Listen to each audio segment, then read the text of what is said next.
This is the Rob Brown Show. Yeah. Only on ESPN. ESPN Upstate.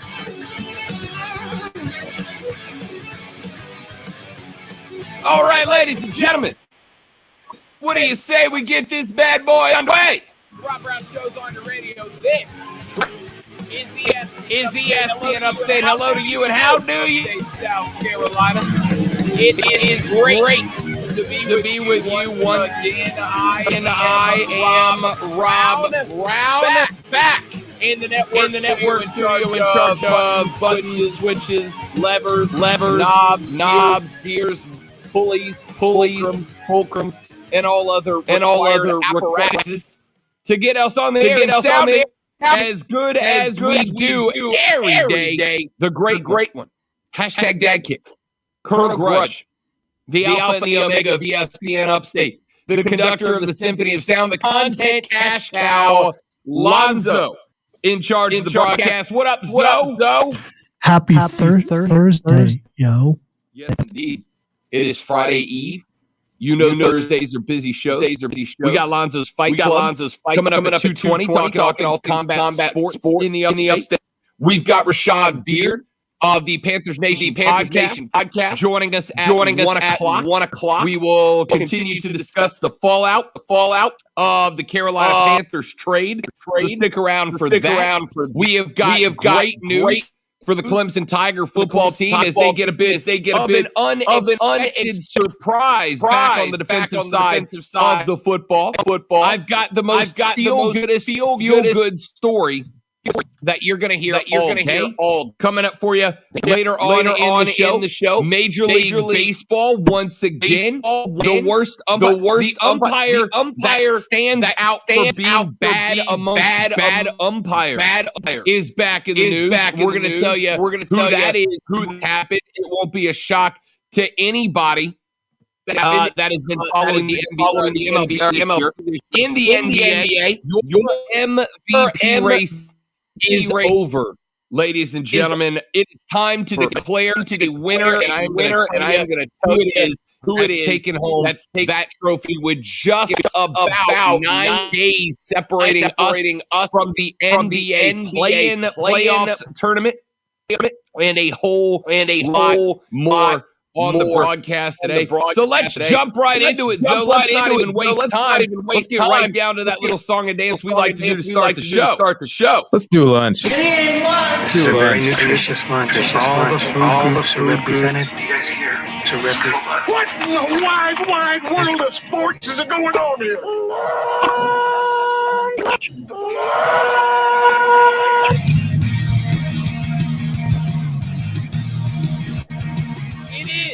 It is the lunch breakdown. You have to know 3 things. You go start talking sports with your friends, family, coworker, or whoever you spend your lunch break with when you sit around the lunch table. These will be the biggest topics of conversation that you will have today.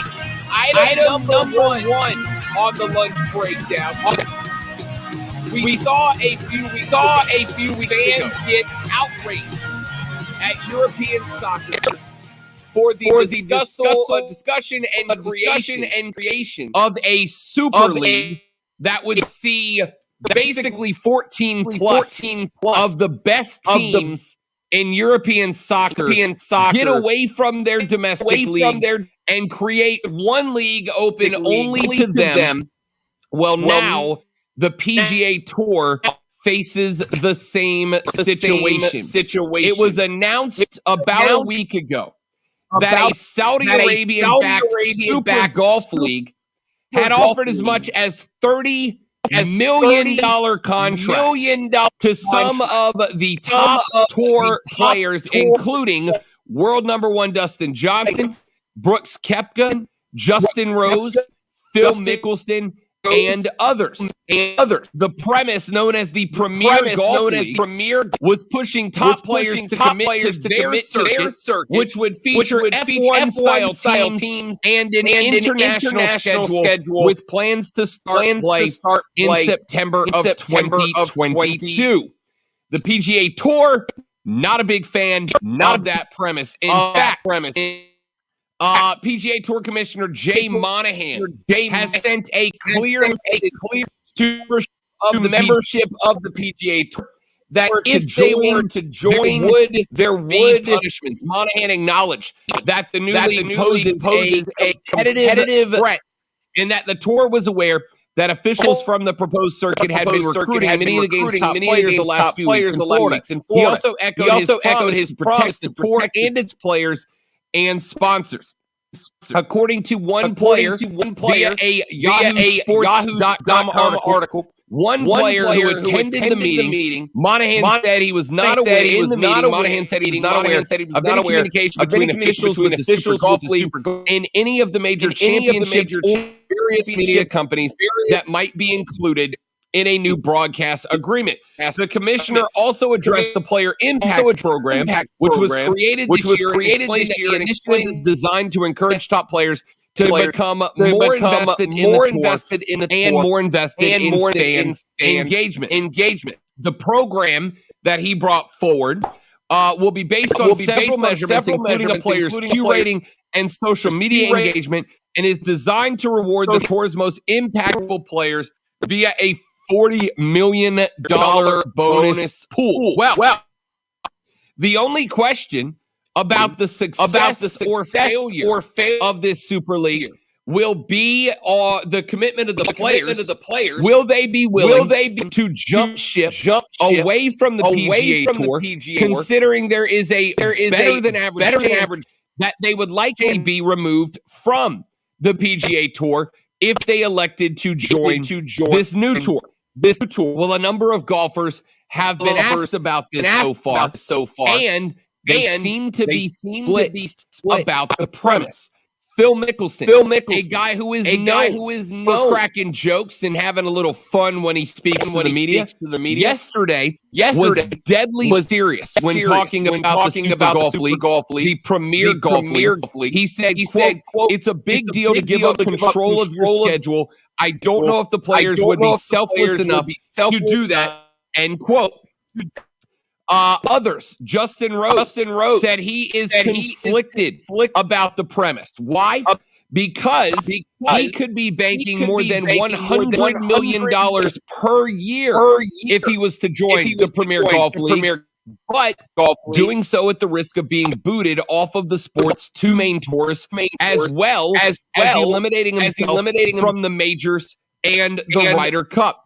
Rory McIlroy, on the other hand, said, quote, "I think the fans would love it because they would see the best players play exponentially more times. Instead of 4 or 5 times, it would be 20 times. But every other sport, the entity or teams or leagues control the schedule, whereas here, we're able to control it. We all make a very good living. We all do well. I've already had kids, and I had the ability to control my schedule and be at big moments in their lives. If you're a younger player, are you going to give that up?" McIlroy's line of debate was different and likely resonated with the overwhelming majority of golfers. The 32-year-old talked about playing this game to, quote, "try and cement my place in history and my legacy and to win major championships," end quote, and backed Monahan and the European Tour in their warnings of issuing lifetime bans. So we've had a couple of golfers that have said they might be interested. We've had a couple of other golfers that have said absolutely not interested, not willing in taking on that schedule, which would see 20-plus events in a more structured season-like format. But you would have to be willing to give up your place on the PGA Tour in order to get to that spot. Lonzo, that's asking a lot of these golfers whose premier events, the Masters, the TPC, the U.S. Open, the British Open, as well as the other big-name tournaments, they would likely forfeit their ability to play in those tournaments, but do so with the calculated risk of making tens of millions more dollars per year playing on the Premier Golf League circuit.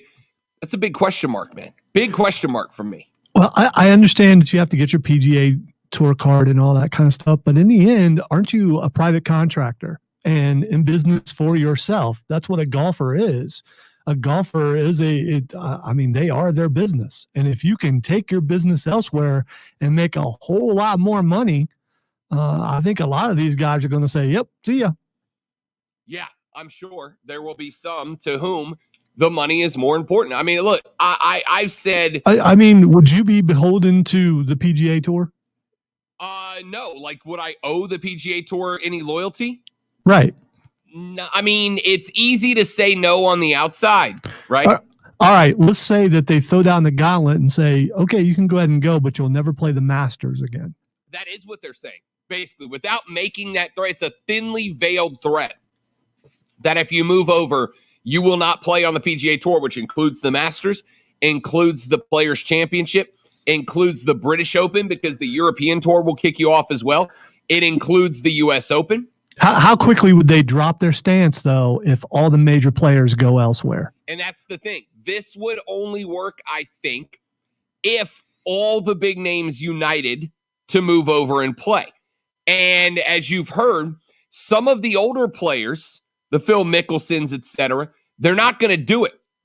Because on the PGA Tour, you can basically pick and choose the tournaments that you play in, right? I'm going to play in the Masters, so I'm not going to play at the Heritage Open the week before the Masters, but I'll play 2 weeks before the Masters, but not the week before that because I don't want to. They can basically pick and choose when they show up. On this Super Premier League, they would not be able to do that. They would be obligated to play in every event. So the question is, yeah, you might make $10, $20 million more per year, but you're playing every week. You're playing around the world. That's the other thing, right? The big PGA Tour events are all in the States. So if you're an American, you basically got to fly somewhere once a week. If you're a European, you got to do the same thing. Maybe you stay in the country for a few weeks at a time when you're playing 3 or 4 tournaments in a row before you fly back home. On this Premier League, you'd be flying to Australia, Saudi Arabia, Qatar, England, Russia. Who knows what other countries would be added to the list. But there's a lot on the line there. We're going to circle back and talk about this later on in the radio broadcast. Item number 2 on the lunch breakdown yesterday, NASCAR released for the first time images and made a first appearance of their next gen cars. And this is more of a story than just, hey, the new cars are out, which, by the way, if you have not seen them yet, they are absolutely good-looking rigs. All 3 cars, the Camaro, the Mustang, and the Camry, all look, Lonzo, and you'll appreciate this, I think, as a car dude, all of them look very, very much like their on-road counterparts. They look like a rig that you can head down to the dealership right now and pick up. In fact, I'm going to go ahead and put a picture of them up on the stream for you, Alonzo. There are the new rigs right there. The Camaro on the left, the Mustang in the right, the Mustang in the middle, the Camry on the right. That Camaro, though, looks like a Camaro that you can head down to the Chevy dealership and pick up. That Mustang looks like the 21 Mustang, and that Camry looks like the 21 Camry. They are good-looking rigs. I like them, aesthetically speaking. I'll have to pick me up one of those Camaros. They look kind of cool. I'm trying to tell you, man, I don't think you're going to get the horsepower out of that one if you pick it up from the dealership, but it looks good. It looks good. You know what? I get it's NASCAR, but you talk about Camaro, Mustang, and Camry. It just doesn't. Right. The Camry's kind of weird. But, yeah. Toyota's done a really good job. Really good job. By the way, I used to own a Camry, so I'm not against the Camry. I'm just saying, you're talking NASCARs, you're talking muscle cars. The Camry in there just seems out of place. Hey, it looks good though. This past weekend at the Bushy Big Bush race, it was yet again a Toyota Camry sitting in victory lane. Now, this is more than just about the cars. This is about more than just the cars, which if you have not seen, they're up on the stream right now at facebook.com/ESPN Upstate. This is about more than just the cars. What is interesting about these rigs is the way that they have decided to develop these cars. For the first time ever, in order to create more parity, and give the little guys a fighting chance on the track. In NASCAR, there is no spending cap, right? There is no spending cap, which means that if your team has more money and resources, they can spend more in order to get the cars up. Well, from this point forward, in a year where there have been 10 winners through 11 races and only one of them is from an underdog team, back when Michael McDowell beat 100 to 1 odds to win the Daytona 500, he was the only one that came from an underdog team. This car is going to be interesting based on changes to how the car is built. The car is designed to give drivers greater control and put an emphasis back on race strategy, team personnel, and vehicle setup. The symmetric body shape reduces side force, which in theory should make the cars harder to drive through corners. NASCAR's current car is offset, not symmetrical. But the designs of the car, the bodies of the car, will now all come from the same place. This puts the stock back in stock car. The next gen car will all be made by one company. That car will be shipped out to every team, and every team will now compete with the same body and the same chassis. Now, the focus for NASCAR teams will be, how do we set the car up? Every Camry will be the exact same. Every Camaro the same. Every Mustang the same. Now, how will you set those cars up so that you can get the most out of it, since every team will have the same car? I love it. We're going to talk more about that coming up later on the show as well. And finally, a topic we are going to spend quite a bit of time on today. Jawan James is an offensive tackle for the Denver Broncos. Jawan James has just lost, according to the NFL and the new collective bargaining agreement, $9.85 million worth of fully guaranteed contract. Why? Because Jawan James was working out away from the team facility. While working out, he suffered a torn Achilles tendon.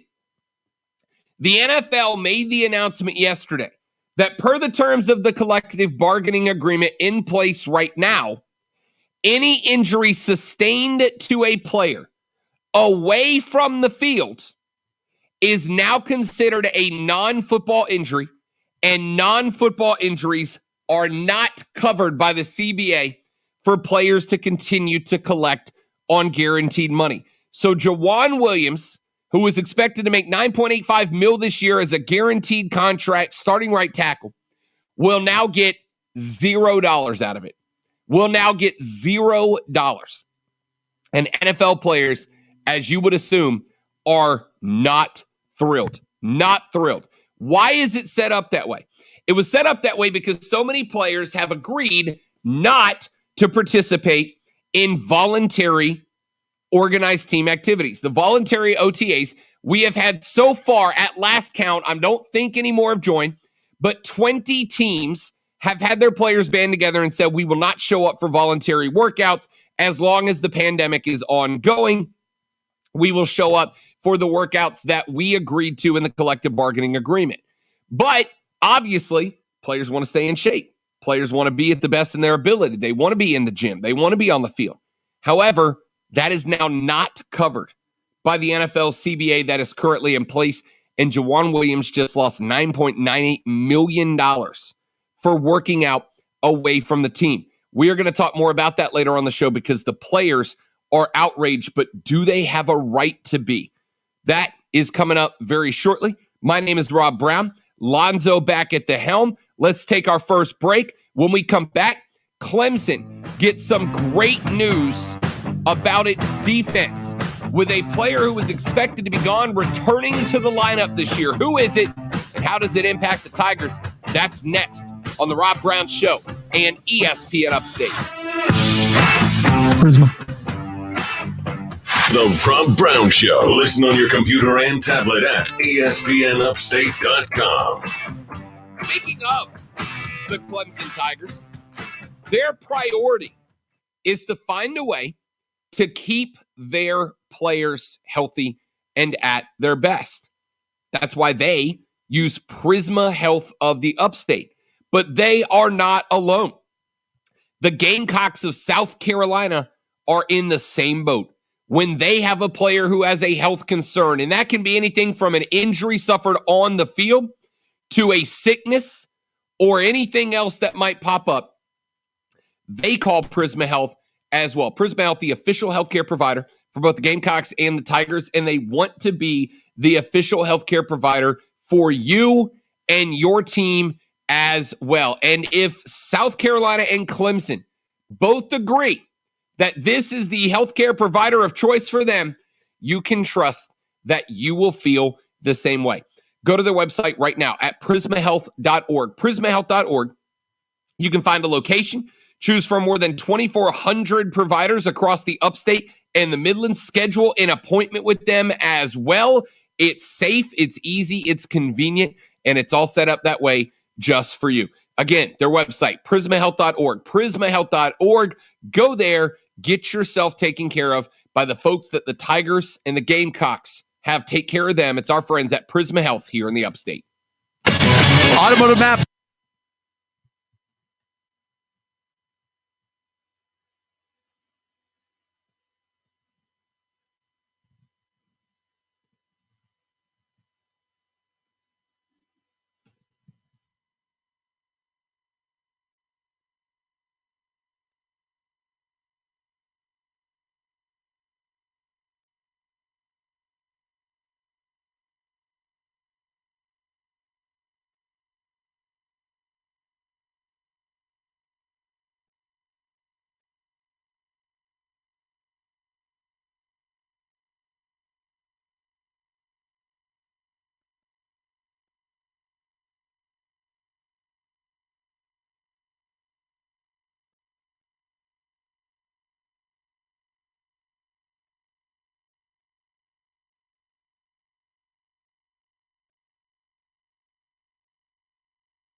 Yeah, Keegan, those rigs, those new rigs are super slick. I love that the Camaro looks like a Camaro. I love that the Mustang looks like a Mustang.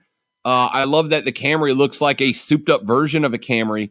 They're great looking rigs. I'll tell you, I saw that Camaro roll out yesterday, and man, if I didn't work in radio and can afford a new car, I'd buy a new Camaro on the fly. Man, those things look good, and that ride looks good. And I do think it helps the companies themselves, because now when you see that car riding around on the track, you can go pick up that Camaro. I mean, you can have that body style and drive that car, which I think is great. I'm really hoping, because there have been some ugly paint schemes on some of these last gen cars. I'm very much hoping that NASCAR will go back to cleaner aesthetics. But I love the rigs, man. They're good looking. Speaking of Camaro, so I'm sitting in the parking lot, and this guy in a truck had just delivered something. He slows down and is just smiling and looking at me and driving past. So did he recognize me, or is he looking at the car? I don't know. Your car stands out, man. It's a good looking rig. It could have been a little bit of both, because he delivered something here. So, I mean, something to the back bay. I don't know what it was, but it was weird. I'm sitting there filling something out that I have to do before I can come in the building, and just look up, and he's driving really, really slow, just smiling. And it could have been someone that recognized me, or it could have been the car. I don't know. It's just odd. I just like the humble brag about your car. Yeah, that's all it was. Come back. Brian, what's up, buddy? Welcome back. Good to see you, pal. He's not messing around. Real, unfiltered sports talk on the Rob Brown Show. ESPN Upstate.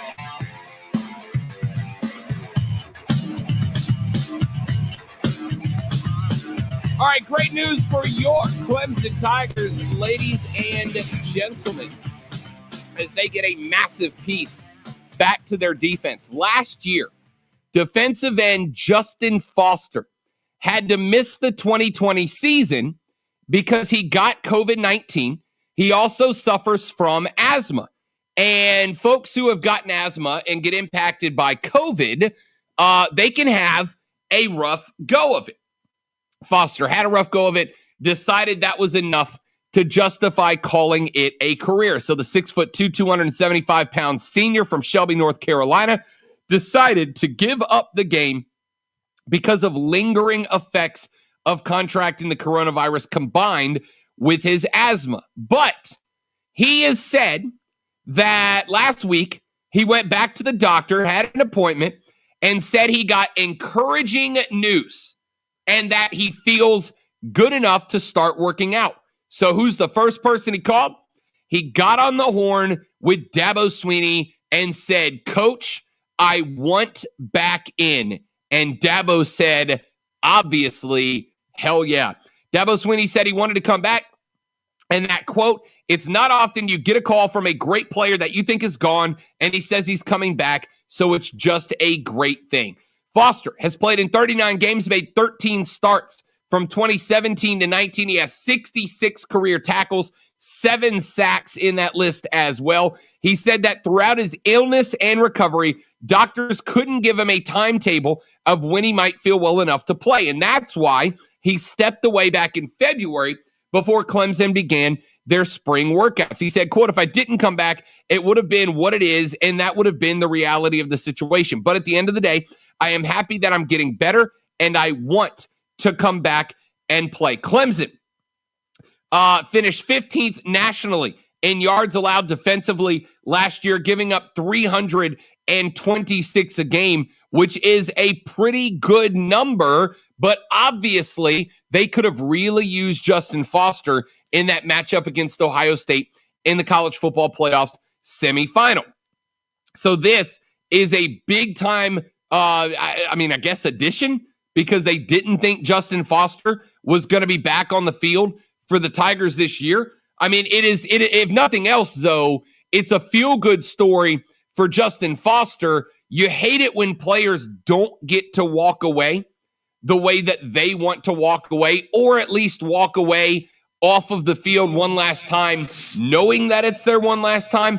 Foster thought that he had been robbed of his opportunity to finish his career at Clemson. And who knows? I think he's probably a mid to late round pick if he decided to go into the draft next year. 6'2", 235, not the biggest of defensive ends, but certainly a dude that has the caliber, the capability of getting out there and being an impact third down pass rusher for an NFL team if he can get up to size 6'2", 275. He's a quick enough guy that he's a third down edge pass rusher right now. If nothing else, I mean, incredible addition to the Clemson defense. But I'm just glad the guy gets to come back and resume his career on his own terms instead of having coronavirus rob him of his experience of finishing his time at Clemson the way he wants to. Absolutely. It's an awesome story. You don't want to go out that way. And the fact that he's getting a chance to come back and the coach welcomed him back, which is not a surprise. I am curious, though.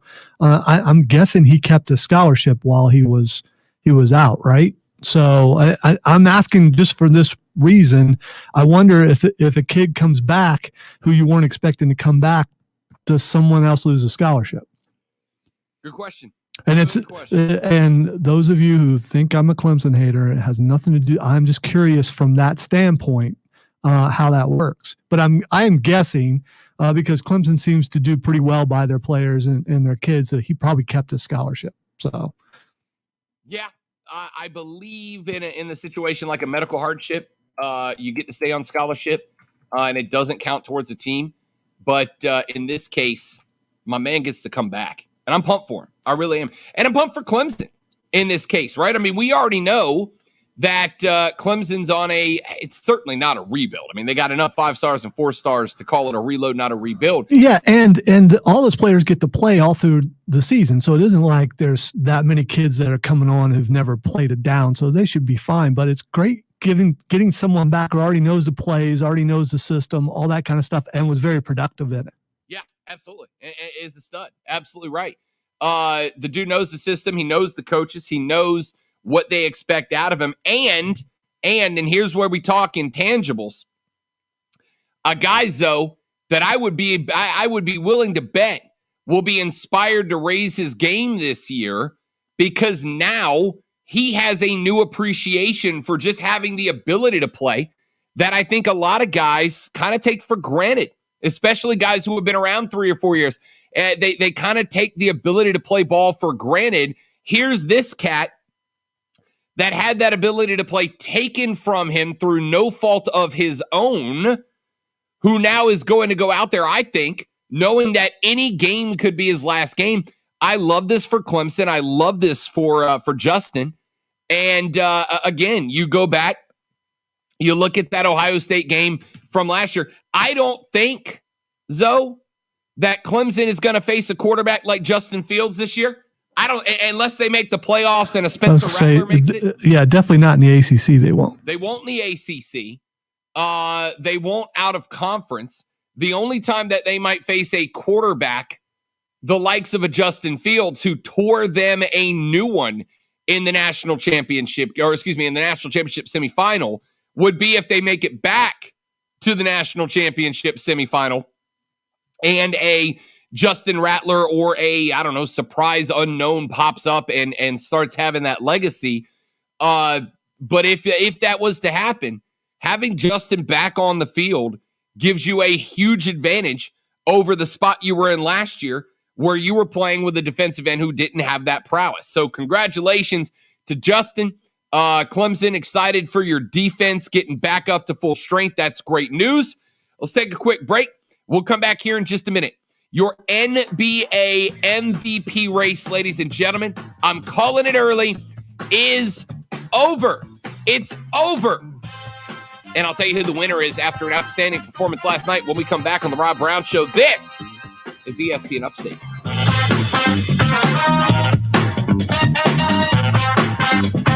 The Rob Brown Show.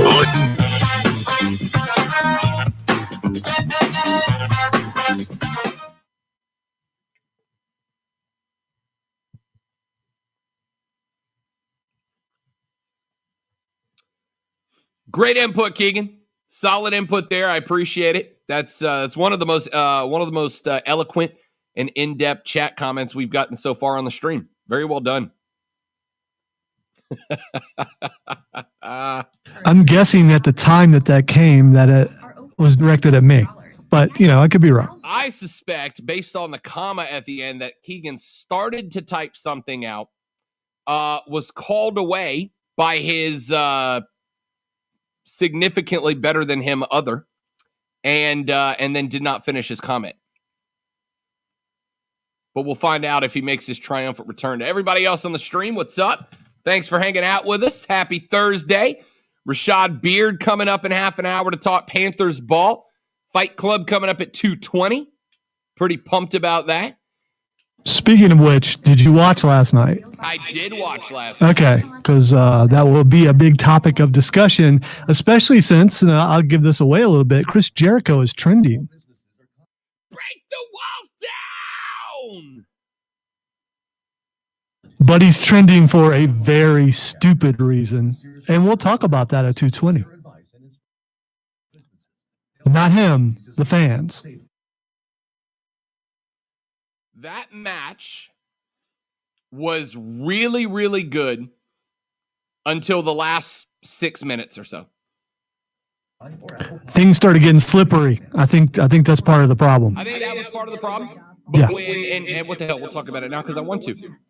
When Jericho and MGF got up on top of the cage, which was great and it was dramatic, and I was here for it. I thought it was a fantastic finish.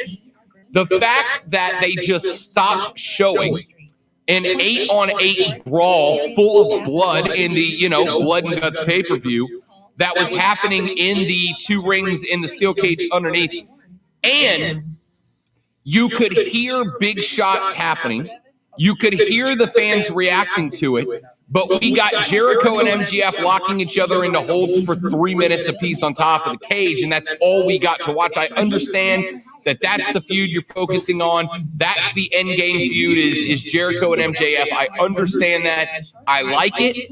But the fact that I didn't get to see Santana and Ortiz and Sammy and the Revival do down there when they were clearly absolutely knocking the snot out of each other. I was liking what Swagger was doing. But here's the thing, and I noticed this from the very beginning of the broadcast, they had no idea how to film it with 2 rings up. I mean, they were having trouble with their singles matches too. I don't know if it's inexperience or it's the way the setup is where they're at, but they really had trouble getting good angles and things like that. So that could be part of the problem. Yeah, I mean, I'm sure it didn't help. I'm sure it didn't. Wouldn't you have loved to have seen a shot from the bottom while they're fighting at the bottom, the camera up, and seeing those 2 fighting on top through the cage as the? Yeah, I mean. Or even a side by side, right? Like put inside the cage on half the screen, put Jericho and MJF on the other half. Yeah, they do picture in picture all the time, so they have those capabilities. You knew when Jericho and MJF were hitting their drama spots, that was going to be spots you had to see. But you don't need to focus on Jericho having MJF in a hold for 3.5 minutes. And not show. You don't need to show MJF having Jericho in that armbar for 3 minutes while there's so much going on down below. And even the moment when they got Inner Circle to surrender, hashtag spoiler alert. It wasn't like a great frame. You could have had a better frame of Sammy pleading for MJF to let Jericho go. Also, fantasy booking world, come back. The better finish to that is to have MJF with Sammy up there and make Jericho. Or GSP ESPN. Text keyword ESPN and your message to 71307. Get in the game on the Rob Brown Show. Only on ESPN Upstate. The Rob Brown Show rolls on. It is ESPN Upstate. Rob Lonzo and you. Your MVP race in the NBA, ladies and gentlemen, is over. Your MVP this year is named Nikola Jokic. The man is a machine. Last night, the Knicks taking on the Nuggets. The Knicks have won 12 of 13 on the back of Julius Randle. Jokic, 24 of 32 eventual points on 8 of 9 shooting in the first quarter, led the Nuggets to a 113-97 victory over a red-hot New York Knicks team in a match where Jokic never set foot on the court in the fourth quarter because he gave them such a lead. The Nuggets didn't ultimately need him. It is no longer a debate. Any debate from this point forward about who the NBA's MVP is nothing more than a desire to create drama that does not exist. There were some other names that were in the running for a while.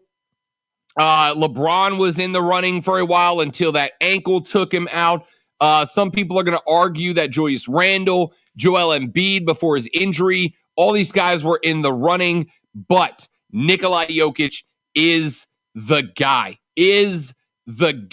right now. The dude is playing out of his mind. Check out these numbers from a big man, ladies and gentlemen, from a big man. 26.2 points per game, 11 rebounds per game, and here's the one I think that wins him the MVP award. 8.5 assists per game. My dude, Zoe, as a center, as a true post, as a 5, not even running. We've seen a couple of other 5s. Zion's been kind of running a point center position. We've seen a couple of other guys that have run a point center here and there. Nikolai playing a true 5 spot. He ain't bringing the ball up the floor. He's playing the post and he's playing the free throw stripe as a true 5 guy. Is 1.5 assists per game shy of averaging a triple-double right now. The dude is playing out of his freaking gourd. It is unbelievable the level that this guy is playing at right now. I'm going to pull up the standings. If you're not on the stream and you need to join us on the stream at facebook.com/ESPN Upstate, or twitter.com/The Rob Brown Show, or youtube.com, search The Rob Brown Show, pull up the stream, watch it on your TV, your laptop, your smartphone, etc. At a point right now, out in the West, where the Nuggets are currently the 3 seed in the West, the only teams that are outpacing them are the Jazz, who have played incredible basketball, and the Suns, who have had one of the biggest resurgences in NBA history. The Jazz 48-18, the Suns 47-19, the Nuggets are 44-22, and they are doing it without Jamal Murray. Keep in mind, Murray went down with an injury a few weeks ago. He has not been able to come back and play. The dude who was without a doubt the biggest part of the Nugs run last year into the playoffs, they are sitting on the back of Nikola Jokic right now. And that dude, at an assist shy of averaging a triple-double as a big man, Lonzo, I think he deserves credit for how incredible of a season he is having right now. I respect some of the other names that are in the MVP race right this second. If you check out the Vegas odds and where they stand right now, there are names like Steph Curry. There are names like Joel Embiid, Giannis Antetokounmpo. But check this out.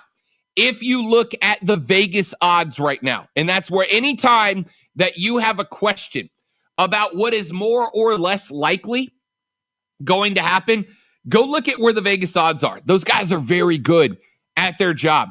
If you look at the Vegas odds as they stand right now for your NBA MVP top contenders list, you are going to see, and I'm going to pull those up for you now here as well. You are going to see the name Nikola Jokic right there at the top at minus 1,000. Minus 1,000. Last night when I'm show prepping, and I'm like, let's do an update on the NBA MVP. I thought, maybe we'll be able to generate a little bit of interest. Maybe there will be some folks that will chime in and argue that Joel Embiid deserves it, or Steph Curry, who has been red hot from the three-point stripe this year, or Giannis Antetokounmpo, who has Milwaukee currently out there in the East, sitting in the 3 spot, just a game behind the Nets for the 2 spot, and just 3 games behind the 76ers for the 1 spot. Maybe Giannis Antetokounmpo, maybe Luka Doncic. Maybe there's a few folks that will argue that Dallas ought to get a little bit more credit than they are getting as the 5 seed out in the West right now. So then I went to look at the Vegas odds. It is over, Lonzo. There is no debate. There is no discussion. There is no need for me to ask for input here. If you say that the NBA's MVP is anyone other than the 5 guy who is an assist and a half short of averaging a triple-double is your MVP. Zoe, I don't say this very often, but you are wrong. So you really believe he's going to win this? I'm convinced. At minus 1,000 in Vegas and the next closest odds being plus 450, yes, this thing is over. It's in the books. I would bet a steak dinner that Nikola Jokic is your MVP. Well, let me ask you about the MVP in the NBA. Is it usually really the MVP of the NBA that wins it every year? Because I don't think it is. It's just like in the NFL, it's who's the most popular. And everything you said out there, he's an awesome player. I just don't think that who votes for MVP in the NBA? Writers and coaches. Okay. All right. And so they've gotten it wrong before, right? Oh yeah, absolutely, without a doubt. But yes, here's what I'll say. I will agree with you, Zoe, that it is to some degree, it is a popularity contest. There is a line. There is a line where it's as much about whose face is scattered on social media as it is about who is the best player in the National Basketball Association. I would be happy to concede that point to you, Lonzo. Because all I keep seeing is James Harden, James Harden, James Harden, James Harden, the real, on Twitter and other places. So it wouldn't shock me if a name like that wins it and he doesn't. It would, and I mean this, shock the hell out of me if James Harden was to take it. Harden, by the way, who has been dealing with an immense amount of injuries, as are the and by the way, I think here's one thing that happened with the Nets, second place out in the East, 2 games out of first. I think what has happened with the Nets is that in building themselves this super team, I think that the Nets have created these expectations on themselves that they have to play above and beyond. If you want to be the MVP coming off the Nets, you have got to way shine in order to be there. Harden, Kyrie, and Kevin Durant all made it much harder on themselves to win individual awards because of the fact that they have elected to join up on the same team with each other. They made it much more difficult for them to win individual awards. Nikola Jokic, in keeping the Nuggets right now in third place out in the West and doing it with a significant loss of time from Jamal Murray, has made himself look even better. Because when he had Jamal Murray out there, you could point and go, all right, they're third in the West, and Nikolai's having a great year. But the floor is opened up because teams are having to force out to take on Jamal Murray at the point spot. That hasn't, the injury happened back on April 20th, April 21st, something like that. Jamal Murray went down. And since then, the Nuggets are still a damn good basketball team. And they are very clearly being carried by Nikola Jokic at this point, which is the definition of the most valuable player. I'd be willing to bet a steak dinner to anybody that wants it. One person, not like dozens of steak dinners, although I might as well because it's a lock at this point. There is nobody else other than Nikola Jokic who can win this award at this point. I believe that. 844-477-3776, 844-GSP-ESPN. Text us on the Ingles Market text line at 71307. Texter says, Lonzo, ESPN, I do a ton of driving for work. Just thanking you and Lonzo for always having a great show. It really helps on tough days. That's from Boston Scott in Greenville. Zoe, thank you, Boston Scott. Zoe, that's why we do it the way we do it, man. Absolutely. Thank you, Boston, and keep on listening, and we'll do better. Damn, man, don't set the bar too high, Zoe. I'm giving you the best I got. Quick break. Back after this to wrap up hour 1 on the Rob Brown Show. Rob, Lonzo, you. This is ESPN Upstate.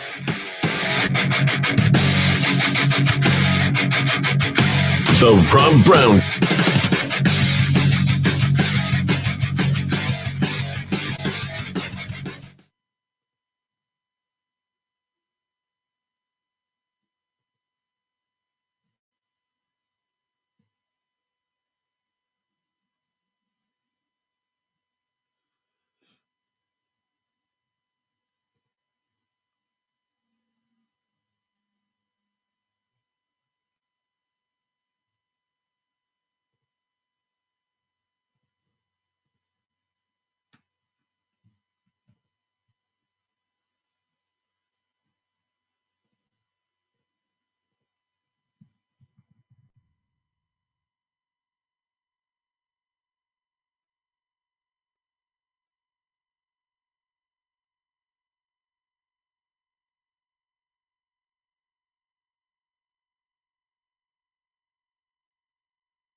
I got to put my on break banner up. There we go. Yes. Chat stream remains open. You got anything you want to talk about, say, hear about, whatever? Hit up ya boy.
Oh, I found a picture of the up close of the Mustang. Nope, that's the wrong one. Hold, please. 30 seconds. Look at that bad boy, Zoe. I like it. I'm not a fan of the matte paint, like the non-shiny paint. I like that cobalt blue of the Camaro, or excuse me, of the show Mustang in the back. I like that more. But body style wise, that is a good looking rig, man. Hey, Rob can read, so he says. Email Rob Brown at espnupstate.com and we'll put him to the test. This is the Rob Brown Show, local sports talk on ESPN Upstate. The Rob Brown Show rolls on. This is ESPN Upstate. Thanks for hanging out with us. If you missed it earlier in the show, Clemson fans, defensive end Justin Foster has decided to return to the Tigers. Remember, Foster was forced to walk away last year after contracted COVID-19. He also suffers from asthma, and doctors told him he did not know when, or they did not know when or if he would be able to start working back out and get into football shape. So he made the call to walk away from the football field. But the 6'2", 275-pound senior from Shelby, North Carolina, has now said that he feels good and is ready to go and wants to resume his career at Clemson on his own accord. Dabo Sweeney said he got a phone call from Foster that said, "I want in." He said, quote, "It's not often you get a call from a great player that you think is gone." And he says he's coming back, so it's just a great thing, end quote. Sweeney said that through a released statement. Foster said, quote, "If I didn't come back, it would have been what it is, and that would have been the reality of the situation. But at the end of the day, I am happy that I'm getting better, and I want to come back and play."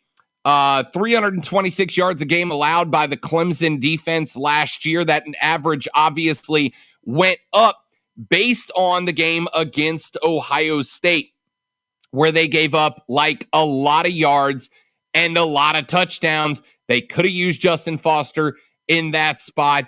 If Clemson is able to make it back to the playoffs this year, which I don't mean to be bold, Zoe, and make a way too early prognostication. But, yeah, they're going to. That the ACC is still bad. That's outrageous. How could you say that? How could you do that? That's unbelievable. Of course they're going to the playoff. Yeah, they will have certainly an easier path than Alabama will. They will have an easier path than Ohio State will.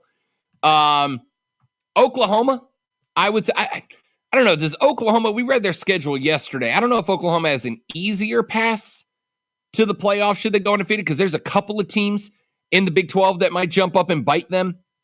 Iowa State is going to be pretty good this year.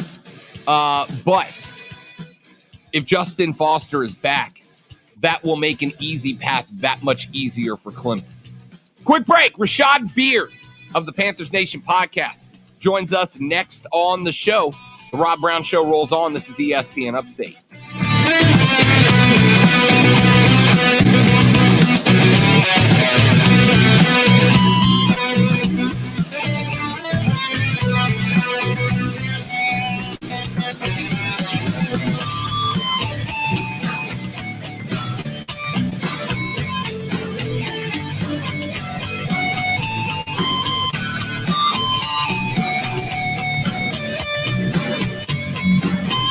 ESPN Upstate.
So just in case you're watching, Rashad, I still haven't reached the point where I can small talk. I apologize. I'm going to get there eventually. It's going to happen. Oh, that's funny. Caught myself looking at the clock and realizing that I needed to talk. Another month, maybe. We'll be there. That was very shy, Rashad. Sometimes reaching the radio is hard. I'm real comfy under these covers, and I can't reach the radio. Upstate Golf Cart in the next break. Okay, Stathakis, I didn't call you a geek yesterday. I called you. Oh, you're saying the other guy called. Yes, the other guy called you a geek. I would never call somebody a geek when I'm the dude that will show up for work in a Power Ranger shirt. And also, I look good doing it. Warning. Go, Power Rangers. Lockdown. Represents being real. Yeah. Real, unfiltered sports talk manufactured locally for the Carolinas. Lockdown. This is the Rob Brown Show. Yeah. Only on ESPN. ESPN Upstate. And away we go, ladies and gentlemen, boys and girls, children of all ages. Big show on the radio. Hour number 2 of the Rob Brown Show goes right now, right here on ESPN Upstate, 97.7 FM Greenville, 97.1 FM Spartanburg, and all around the world on the Odyssey app, AUDACY, your home for all the sports, news, information, and entertainment, podcast, and more that you could possibly want to listen to. Pick up the Odyssey app, AUDACY, and don't miss a minute of the Rob Brown Show with me and Lonzo. Don't miss a minute of Offsides with Mark, Ryan, and Diesel, or all of our outstanding broadcasting right here on ESPN Upstate, to which we add a voice that we have made a weekly segment and enjoy talking Carolina football with him every single Thursday, the host of the Panther Nation podcast, Rashad Beard, joins us here on the Rob Brown Show at ESPN Upstate. Rashad, what's up, man? How we doing, big guy? I'm doing great, Rob. So what's up, man? Everything is great over here. I love to hear it, big dog. I love to hear it. All right, so listen, we double dipped. Last week, we had our Thursday to draft to preview the draft. We had our Friday to talk about the addition of J.C. Horn, the cornerback out of South Carolina, as the one pick. We went back again on Monday to review the draft. Now we've had a couple of days to sit and stew on it, to think about it. Rashad, I've been doing this job for a long time. And typically what happens is that fans are super critical of the draft on Monday, and by Thursday, they are convinced that it was just the greatest draft that any team has ever put together ever. If you ask a fan from all 32 teams, 32 fans are going to tell you that their team had the best draft. We've had some days to sit and stew on it, to look at the picks. Now that you've had some time to really analyze, do you still think you're giving them an A-, B+, A+? What are you thinking? Yeah, I'm still in that A- range, B+ range. I haven't changed much. I still don't think the long snapper pick, if that's what you're trying to get at, I still don't think the long snapper pick is very good. But no, I think it was a good draft on draft night, and it's still a good draft. A lot of good pieces, a lot of good value in some areas. So I kind of stand pat where I am. I still feel the same about certain picks that I felt before. But again, I think we're in a good place, added a lot of good talent, and I'm happy about the draft overall. I think it's a good draft, and only time will tell whether things will pan out in our favor. But it's a good draft. Good draft. I love J.C. Horn. Love the Terrace Marshall pick. So I'm still on A-, B+. Still on the A-, B+ range. I respect it. I'm in the same boat. I've kind of analyzed where different pieces fit and the needs look, I think, and we mentioned this, there were a couple of spots where I thought maybe there was a player on the board that was a better value player, but filled a lesser need. I think Carolina was committed to filling needs until it got later in the draft. I heard somebody say, I want to ask if you agree with this philosophy, Rashad. I heard somebody, I want to say it was Bill Parcells, though I could be wrong on that. But I heard somebody say at one point, you sell tickets with your draft picks in the first 2 rounds. You win Super Bowls with your draft picks in the back 4 rounds. So we like J.C. Horn. It was a good pick. Then we start in the 4th-ish round with guys like Chuba Hubbard, who agreed to a contract yesterday. We got the long snapper thrown in there. I know you weren't a huge fan, though I'll tell you, 4 years at Alabama without a single mistake. There are some teams like the New York Giants that would love to be able to go back and say they haven't had a special teams mistake in 4 years. Do you think that the Panthers did enough in the back half of the draft to address needs, or do you think they reached in some spots that maybe we didn't think they did on Monday? Yeah, I mean, I think that, that long snapper pick still bothers me. And it wouldn't bother me as much as if, because Trey Smith was there. And I think, with all the issues that he has health-wise, I get it. He probably wasn't on the board. But it just bothers me the fact that he was still on the board and, Kansas City took him for a reason. So that pick still bothers me just because of Trey Smith. But outside of that, man, you talk about Keith Taylor in the 5th round. That was a really good pick. Another press man corner. It's going to allow you to actually implement what you want to implement. Phil Snow is going to have a field day. Once Keith Taylor comes around, it's not going to be, year 1, but I'd say around year 2 or year 3, I think he's going to be a fantastic player. And I'm high on Keith Taylor. I've been high on Keith Taylor for a long time. Washington puts out really good cornerbacks, so I think we're got a good one there. You talk about Deontay Brown. I mean, we all seen what Deontay Brown done He's not perfect. He's a big guy that you're not going to go through. However, you can go around him, and I think that's the biggest thing with Deontay Brown so far. But I think it's going to take him a little bit to get his feet under him and get going. But I think Deontay Brown is going to be a really good pick, plug and play guard. I say year 2, he's going to come into his own. Shi Smith, another good slot guy. I really like that pick as well.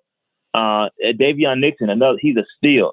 You were able to get in round 5 to kind of bolster up that defensive tackle rotation on the inside. Love that pick. Chuba Hubbard, again, I like the pick. I don't like the pick if you're not going to use him. If you use him and actually split the carries like Matt Rule says he was going to do on the Rich Eisen show, if they're going to use him properly, I like the pick. But I know when it really hits the fan and you need to get Christian McCaffrey, you have to peel him off the field. He's a super competitive guy. He's not coming off the field. You're not just going to make him come off the field. So again, unless you give Chuba Hubbard the touches, I'm not a fan of that pick so much. But again, give him the touches. I like it. Phil Hoskins, not too, I think he's a good rotational guy. And Nicky the Long Snapper spoke about him. But I agree with the sentiment and the fact that, you gotta hit later in the draft to really, really give yourself a good chance to get competitive in Super Bowls. We've seen under Marty Herney, we've knocked the first round picks out of the park every single year, but that hasn't gotten us over the hump. You really have to hit in those later rounds. So I 100% agree with that sentiment. Rashad Beard, host of the Panther Nation podcast, joining us here on the Rob Brown Show and ESPN Upstate. I am glad that you brought up that interview that was done on the Rich Eisen podcast with Matt Rule. We played a little bit of the audio from it yesterday. I'm going to play one clip here because I know it was something that you talked about going into the draft. You wanted Justin Fields. Matt Rule was asked why the Panthers passed on Justin Fields. I'm going to play that clip, and then Rashad, I just want your immediate reaction to it. Here's Matt Rule on the Rich Eisen show. I think he's an unbelievable quarterback. I think he's going to have a ton of success. But I think we made a decision that we were gonna have Sam be our quarterback, and I look at it real simply. Had we drafted a quarterback, we would have a quarterback. By taking another position player, we had Sam plus now JC. So to me, it was 2 for 1. An opportunity to continue to build the team while also having a quarterback in Sam that we believe can do it. So. That does not mean that I don't believe that Justin or Mac or any of those other quarterbacks aren't going to be franchise quarterbacks. I think they're really special, but this was a chance for us to get a corner and also, move into the future.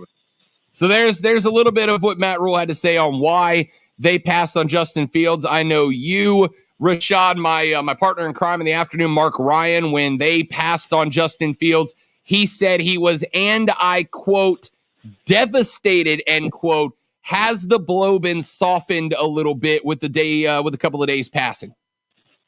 Yeah. No, I think I'm over it. I was kind of over it in day 3. I kind of got over it, but I was devastated as well. I thought that you had the opportunity to get a guy. And listen, what Matt Rule said is absolutely right. Listen, you got a guy who was 23 years old, was going on 24, and Fields is 22, Trevor Lawrence 21, Zach Wilson 21. But none of those guys have 3 years worth of experience. And you have a guy that has experience. So I get it. I get putting all of your eggs in this basket. However, for what Matt Rule has worked with in the past, I think every Panthers fan has a right to question whether his QBI is valid. Okay. So I get it. You're supporting him. You want to put a team. And I think that's the right thing to do. You want to put a team around Sam Darnold and get him going and support him, and hopefully you can get it right. But again, you go back in his history, Matt Rule's history, that is, when has he ever worked with a legit superstar quarterback? It's never happened, right? Charlie Brewer was his quarterback at Baylor. P.J. Walker is the best quarterback he's ever worked with. He went undrafted. And now Teddy Bridgewater last year as a head coach. Matt Rule hasn't seen a quarterback that is elite, so to speak. So I just think that, listen, all Panthers fans are right in their minds to question whether Matt Rule has the QBI, and he's laid in his bed, and I get it. He's all in on Sam Darnold. I get it. I get what you've done. You traded away some draft capital. You got a good portion of it back. So you essentially got them for free. And now it's time to work. I mean, all this is good hypothetically, but I really thought you had an opportunity to grab a legit transcendent talent in Justin Fields, and you didn't do it. And only time is going to be able to tell us if that decision was right. And this could either make him or break him. And I'm talking about Matt Rule, and he's going to have to live with this one. But I'm in support. I am in support of Sam Darnold. I don't want to play this game like I'm hating him because we passed on Justin Fields. I am supporting Matt Rule, and I want them to succeed. I'm a Panthers fan at the end of the day, and fandom. Excuse me. No, my team comes before any player, right? So I want my team to succeed, and I want the Panthers to succeed. So in order for the Panthers to succeed, Sam Darnold must succeed. So I'm cheering for him. I'm hoping that he does. But so it is what it is. Sam Darnold's the guy, and I'm all behind it. Let's get it. Let's go, Sam. Rashad Beard joining us here on the Rob Brown Show and ESPN Upstate, talking a little Carolina Panther football. Guy I'm interested in seeing the development of. There's actually two from this draft predominantly. That is Brady Christensen, the third-round offensive tackle. Passed on some good tackles in round 2 in order against Terrence Marshall, which I think was a great pick. We talked about that.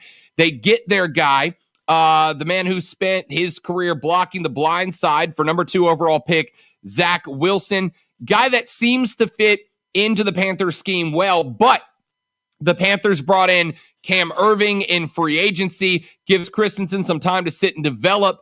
I think he's got the potential to be solid, if not an all-pro guy. What's your read on Brady Christensen brought in alongside Cam Irving to kind of put some depth on that offensive line? Yeah, I think we still have some questions to answer up front. And I know that the Bears just recently released a guy we should probably take a look at. So I'm not comfortable with this offensive line. I think it is a better offensive line than what Sam had with the Jets.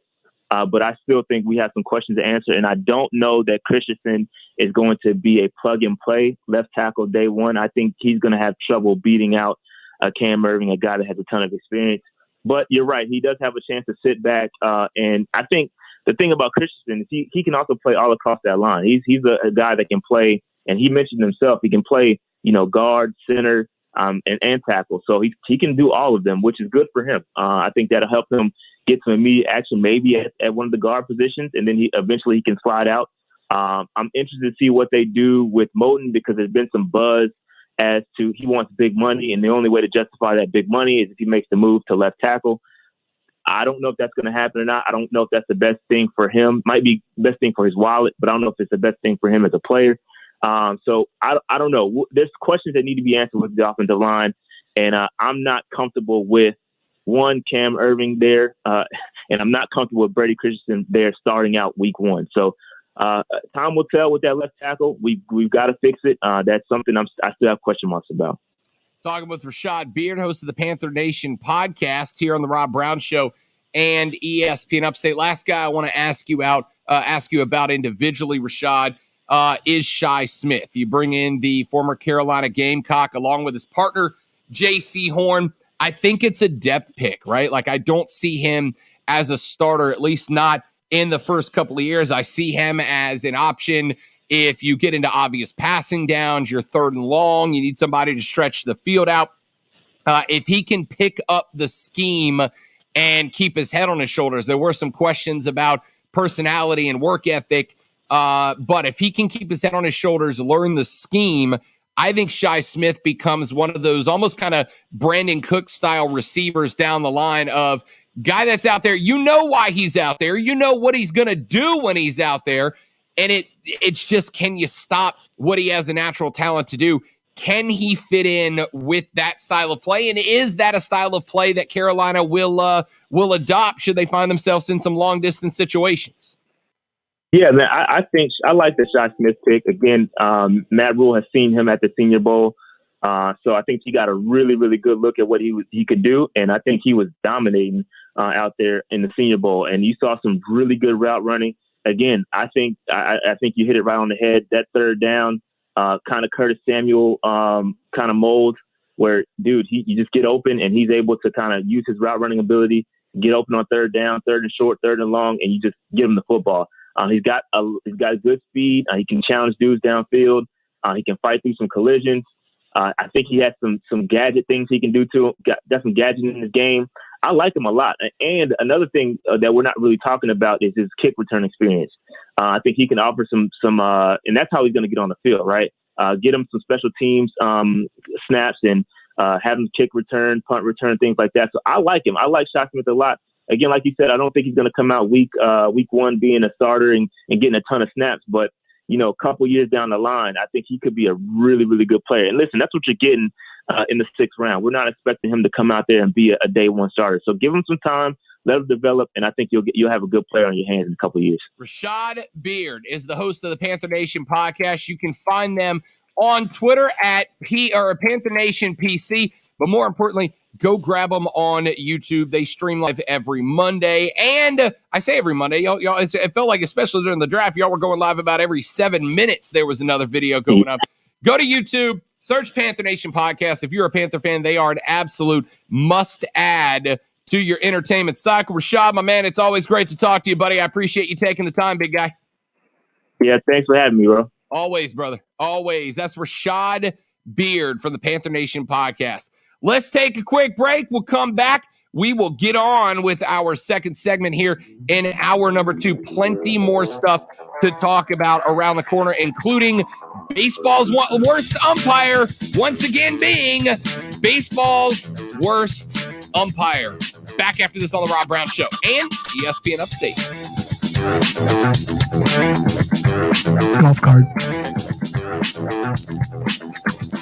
The Rob Brown Show. Listen on your computer and tablet at ESPNUpstate.com. The 2021 Upstate Golf Cart, ladies and gentlemen, is on sale right this second. Look, we had a good amount of rain for a couple of days there. The course by this weekend is going to have a little time to dry out just a bit, but the greens are going to be lush and healthy. The grass is going to be thick and full. It is going to be a great weekend for golf. You know what other weekend is good for golf? Every weekend you can get out and play a little bit. And that's why you need to pick up the 2021 Upstate Golf Card right this very second. Go to upstategolfcard.com. You can learn about all 9 of the premier Upstate golf courses that are on the card this year. You are getting a round of golf at each one of them for just $99. It's over $450 worth of golf. You are getting it for less than $100, less than $15 a round, less than $1 a hole, and you're only getting it with the Upstate Golf Card. Grab one for you, grab one for your friends, grab one for your family. Get out there, play a little golf. It is a great way to spend some outside time with your loved ones. It's the 2021 Upstate Golf Card. Go to upstategolfcard.com. AutomotiveMap.com.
So, Rob. Hey, Lonzo.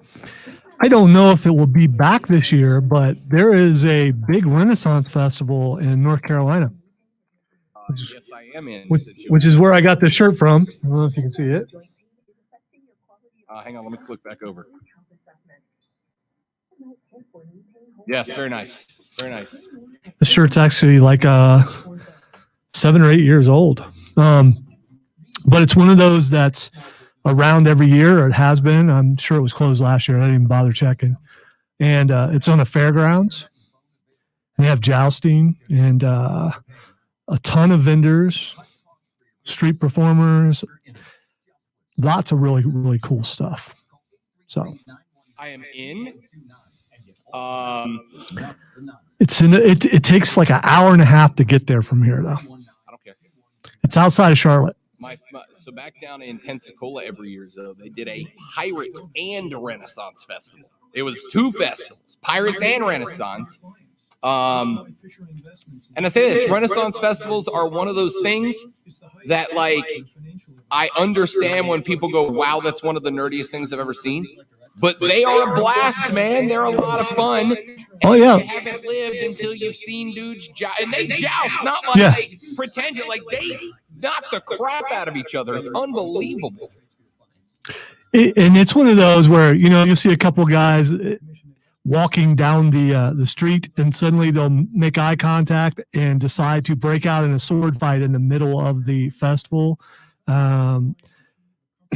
They have clergy there that will go around and ask you, have you thought about the church, and start talking to you about it. It's really cool. It really is. It's one of those things that, like, if you're going to do it, you got to commit to it. Like, it's got to be all the way committed. Oh, for sure. And they have a guy there that's, I forget what they're called, that you can throw tomatoes at. And this guy's been insulting for years. He is so good at it. And he's got a headset mic, and he destroys people as they walk by. Oh, I'm 100% in for that. You can also throw axes, crossbows, bunch of stuff like that too. Speaking of Renaissance and that kind of stuff, do you remember a Jason Statham movie called In the Name of the King, A Dungeon Siege? Of course, had Matthew Lillard in it, and also had Burt Reynolds. Yeah.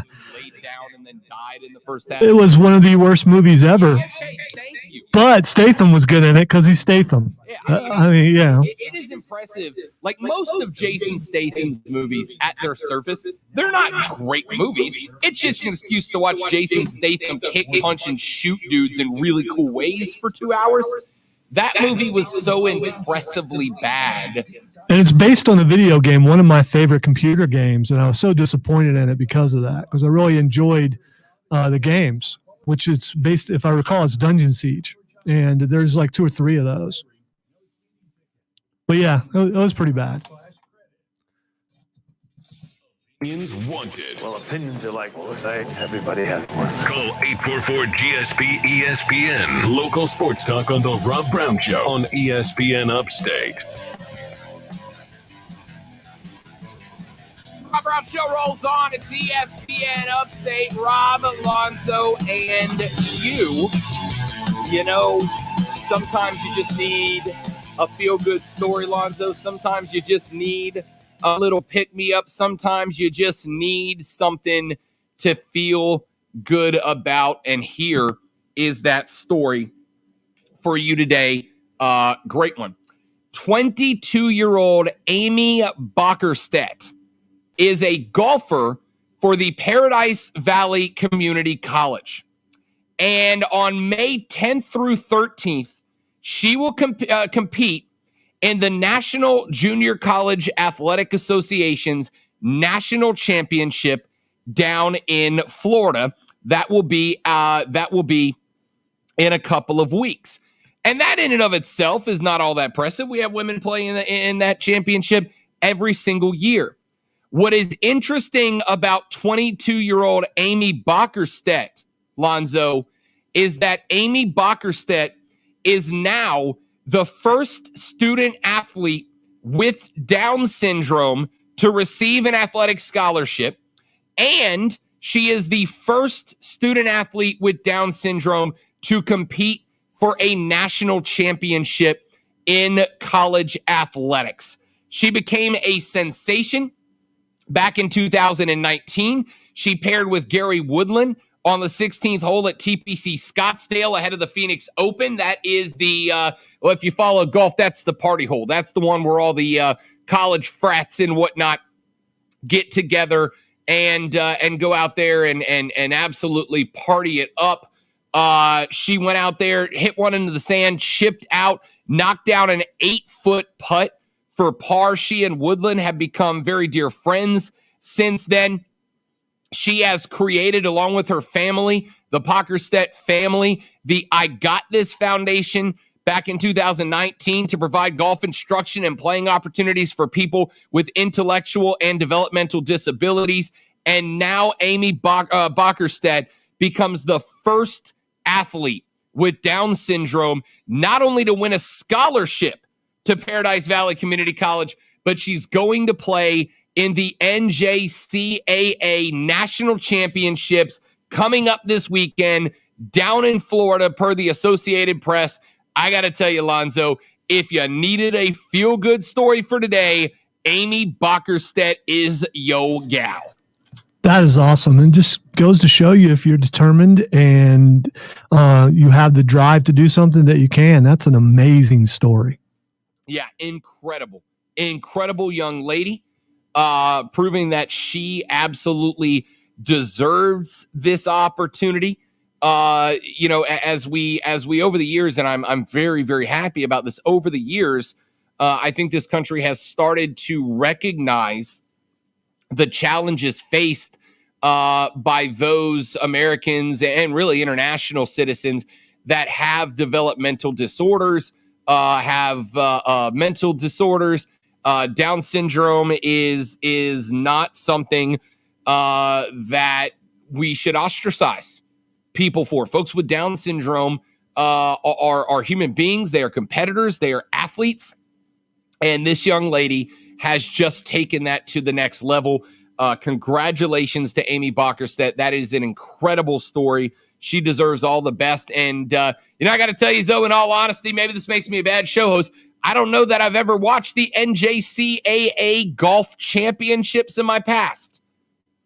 But you better believe I'm going to be watching young Amy Bockerstedt this weekend when she's out there tearing up the course as the first athlete with Down syndrome to ever earn a college scholarship and play for a championship. Good luck to her, man. You want to talk about an athlete that has we talk about athletes that earn the support of the nation, that everybody rallies around for whatever reason. Amy Bockerstedt this weekend is that young lady. Love this. Here's the other thing. I mean, we as able-bodied people make a lot of excuses as to why we can't do something, and see someone like this to overcome their disabilities and be able to go out there and perform at a high level. You don't really have an excuse. We don't have an excuse. No, good for Amy. Good for Amy. That is, you want to talk about somebody that is raising the bar. You want to talk about somebody that is giving inspiration to people. Amy Bockerstedt, man, good for her. Good for her. All right, there's your feel-good story. Let's take a break. When we come back here in just a minute from right now, hockey. Yes, this story is about hockey, but also not about hockey. The revenge of the Rangers struck last night, and the Rangers got fined $250,000 for a connected incident. Why? And how mad am I? Very. That's next on The Rob Brown Show on ESPN Upstate. The Rob Brown Show.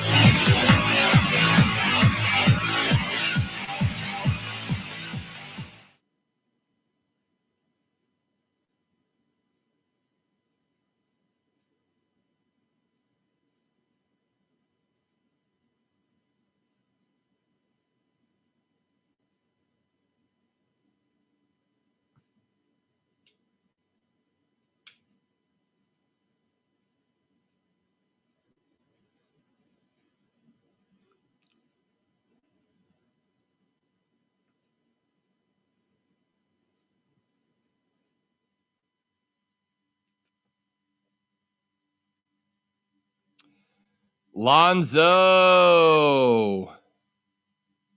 I'm going to be very interested to your reaction to our next story. Not the hockey one, we have had an audible called regarding the name, image, and likeness laws. And I'm just going to warn you in a bit of advance. I'm not doing it, but you're going to be put on the spot here in just a minute. Wow, that's not something that happens all the time. We're going to test your impromptu radio skills here, Zoe. Your improv skills, if you will. Well, you shouldn't have warned me ahead of time. Well, I don't want it to be a total blindside. Okay.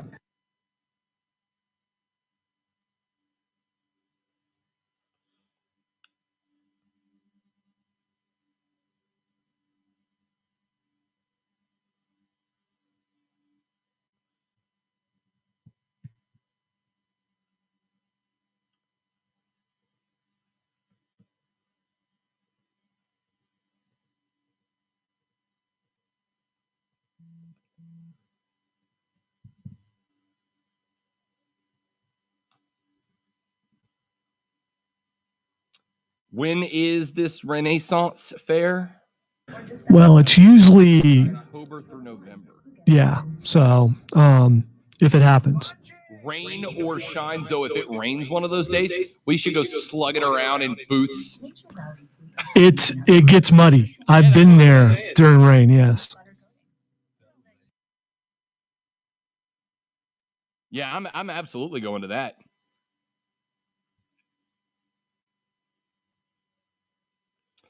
I went to that Pirate and Renaissance Festival a few years back in Pensacola, Zoe. And I pulled a Comic-Con, a Zoic Comic-Con, where I spent like $300. I walked away with 2 swords, a leather drinking, what do they call it? The leather drinking pouch. What's it called? A skin that I take on the boat and put rum in to be a pirate. 30 seconds. And yeah, they have stuff like that. They also have horns, the Viking drinking horns. Well, they have those too, but they have the kind that you blow in that looks like that you see back in the day when they're alerting people. It's a horn. I'll look it up. Come back. I already know how we're incorporating that into the show.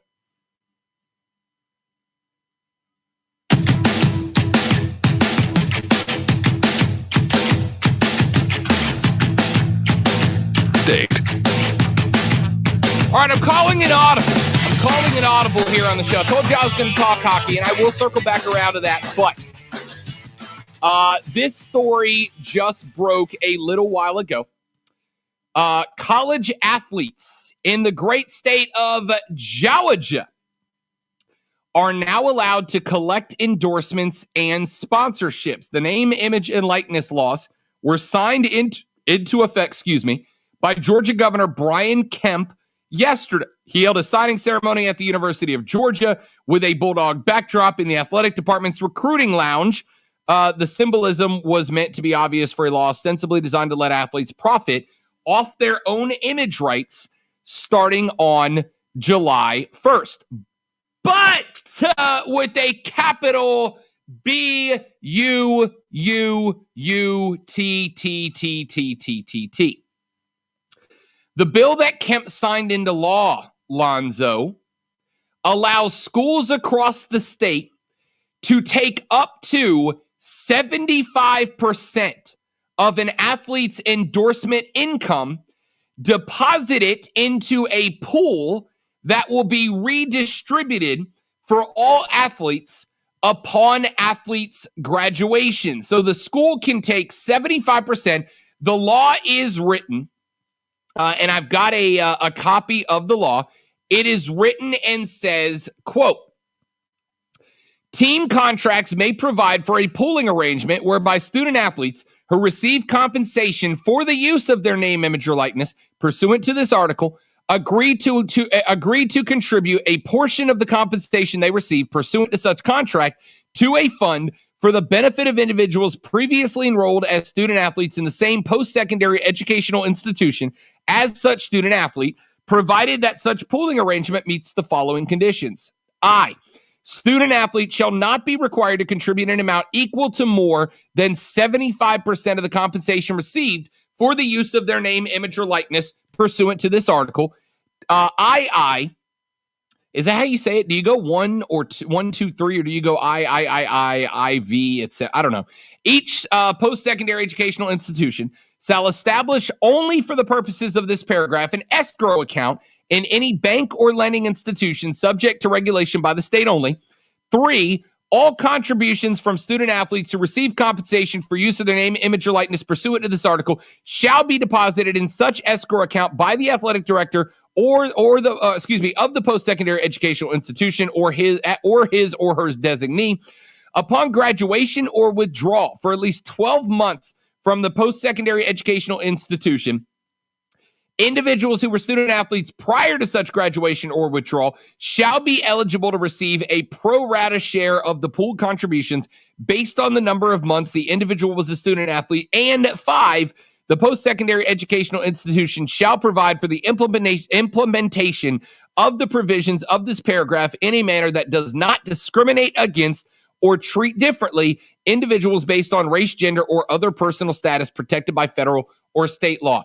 Long story short, Lonzo, if you are to receive money based on the name, image, and likeness laws, up to 75% of that money will be taken from you, put into a pool, and redistributed to athletes who do not have the same money-making opportunities. Lonzo, as someone tweeted to me just a moment ago, that sounds like redistribution of wealth to me, something that Lonzo, Mr. Fairness, should be very much against. No, this is stupid. This is flat out stupid. And by the way, it said may. There's a lot of mays in there that you read. It doesn't sound like it's an absolute. So if you make $100 on an endorsement, you have to put 75 into an escrow account that someone else gets to share, right? Am I gathering that? Am I getting that part right? That is the gist of it, yes.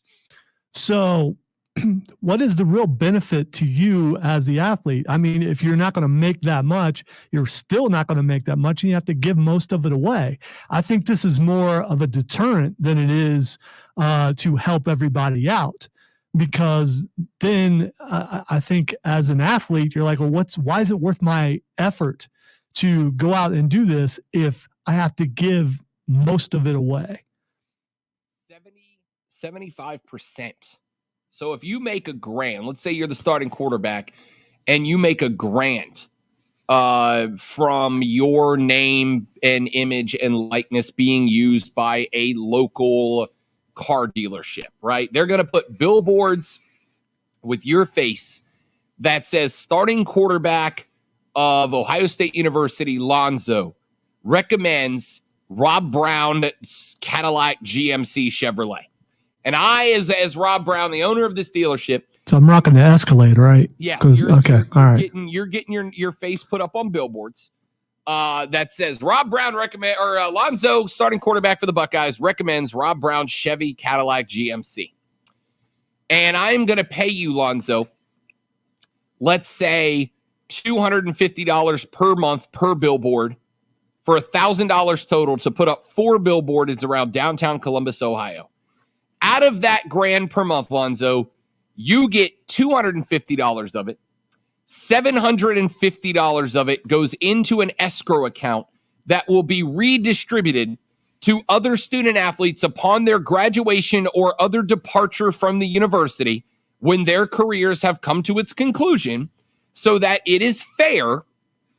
Again, look, I have so upon graduation, look, I just got a check from the university for $1.75. Sweet.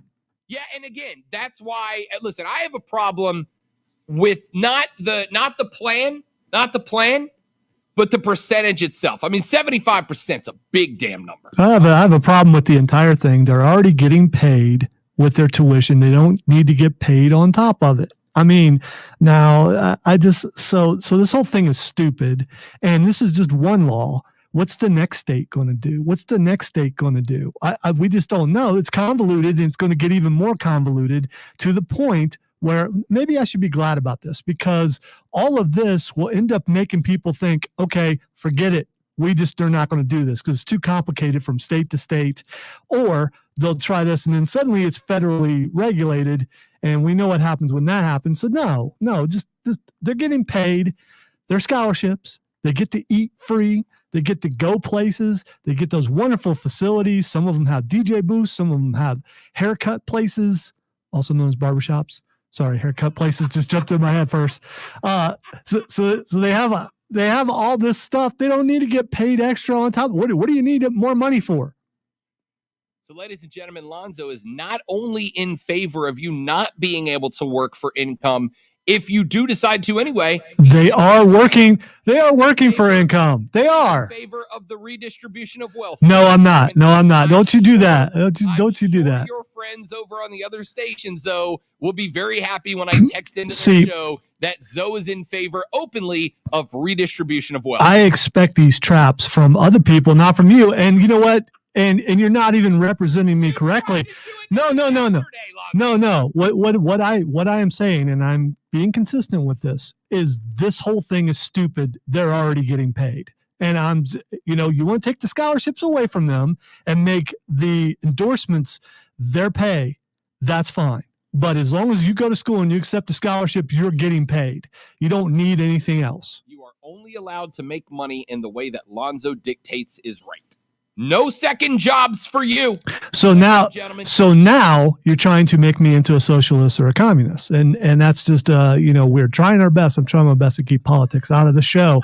And you just keep trying to bring me in, and I'll just turn my mic off. Come on, man. This is ridiculous. Okay, in fairness, jokes aside, I was playing around, but jokes aside, what is your, and I'm asking this question genuinely, I'm very curious here. What is your reasoning that athletes, if somebody comes to me, and I know I kind of had this metaphor yesterday, but I'll expand it a bit. I signed a contract to make X amount of dollars from Odyssey and from ESPN Upstate. If somebody comes to me and says to me, Rob, and somebody says to me, hey, we want to pay you, Rob Brown, to show up at this bar on Thursday nights. Aside from the radio station, we want to pay you to show up to this bar on Thursday nights. We don't really need you to do anything. We just need you to show up. Let us post a picture or two on social media to convince people to come out and see Rob Brown, to visit Rob Brown from ESPN Upstate. If there was no rules from our corporate office, that was totally okay. They said, if you want to make money on your name, image, and likeness away from the radio station, and a bar offered me that opportunity, Zoe, should I turn them down in the name of, I have already accepted pay for my name, image, and likeness from the radio station. I should not be allowed to make any additional on the side. See, this is kind of a moot argument, because you understand that you cannot go out and do what you're saying because you're not allowed to. You'd have to go through corporate, and corporate would have to approve it, and they will not approve it. So because you are in a spot where technically Odyssey and ESPN Upstate kind of owns your name, your image, and your likeness right now. So you can't go and do something. That's why we have payola and plugola laws. There's so many things like that where that would fall into play. So let's up the game then. What if I got a phone call from another station? Now, I wouldn't do this because I love where I work. That's genuine. But what if I got a call from another station that said to me, Rob Brown, we're going to pay you the same as you would get at ESPN Upstate. Same salary, same endorsement rate, same talent fees, etc. But we will allow you to go out and to utilize, not under the banner of the radio station, right? Like I can't show up in there in the station shirt, but we will allow you to go down. I see him over there in the chat. You are allowed to go down to Michael Stathakis' restaurant on Thursdays and sit in a booth and let people come up because they know you're going to be there, and Stathakis can pay you $500 because he's rolling around in the big bucks. Stathakis can pay you $500 every Thursday for you to go sit in his restaurant for 3 hours and shake hands and fist bump. Am I a bad guy if I go, you know what? That's a big enough boost to justify me going there, because that is effectively what, let's say, the state of Alabama has done if other states do not jump in line. I don't know. And you kind of, I mean, I'm not going to change my mind on this. And I may not be smart enough to explain the reasonings why, although I think I've done a pretty good job. In the end, you accept the scholarship, you signed a contract, you are being provided more than a lot of other people. You're being provided more than people in third world countries will ever see as far as dollar value for what you're getting, the amount of food you're getting, all the other things that come along with it. No, if you want to take those endorsements, give up your scholarship and bet on yourself and do it that way. If not, shut up.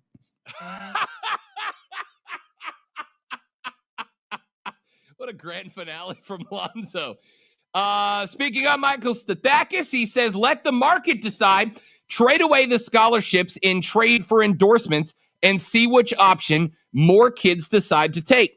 Nobody factors in the intrinsic value of those benefits that are also provided to those players in excess of scholarship, boarding, and food. It's $100,000 per year per player coaching and training. So Stathakis is in your corner. Now, I would argue, Mike, Anzo, and everybody else. And again, this is a discussion show. It's an opinion show. That's why the phone lines are open at 844-GSP-ESPN.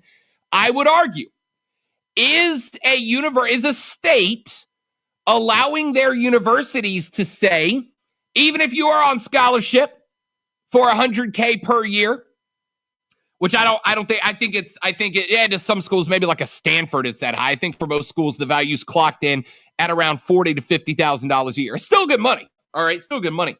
But my question for you, Michael, would be in this case, if the state's allowed to decide to go ahead and allow players to capitalize on themselves and make more money, is that not the market, right? You are the one in this case, in my opinion, argue with me as you will, you are the one that is asking to regulate the market. You are the one that is asking for legislation to prevent this from happening. You are the one, in my opinion, in this argument, that is trying to dictate how the market works. The market right now is demanding that these players who want the opportunity to make more money on top of their scholarship, and remember, this only works if the schools themselves agree to it, right?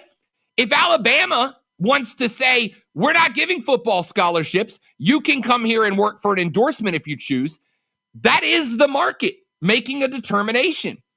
That is the market making a determination, is it not? The market decided that name, image, and likeness is available, and the players get to decide how they react to that. That's the free market. You're the one asking for legislation on it. Let's do this. Wes, I see you on the phone. Hold the break for me. I will get you right out of the break. I'll give you the last segment. Everybody else, 844-GSP-ESPN. Text us at 71307. Back after this on The Rob Brown Show. This is ESPN Upstate.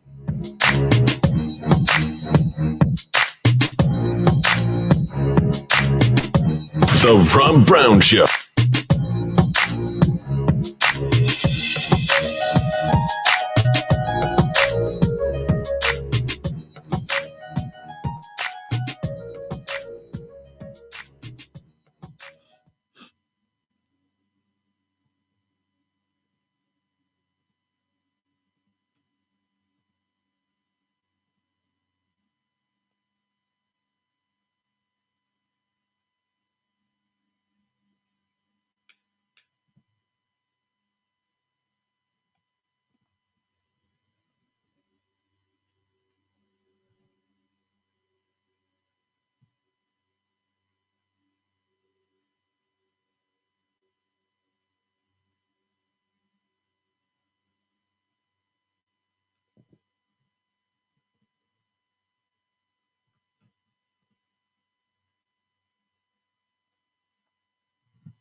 So, are you a fan of internet memes?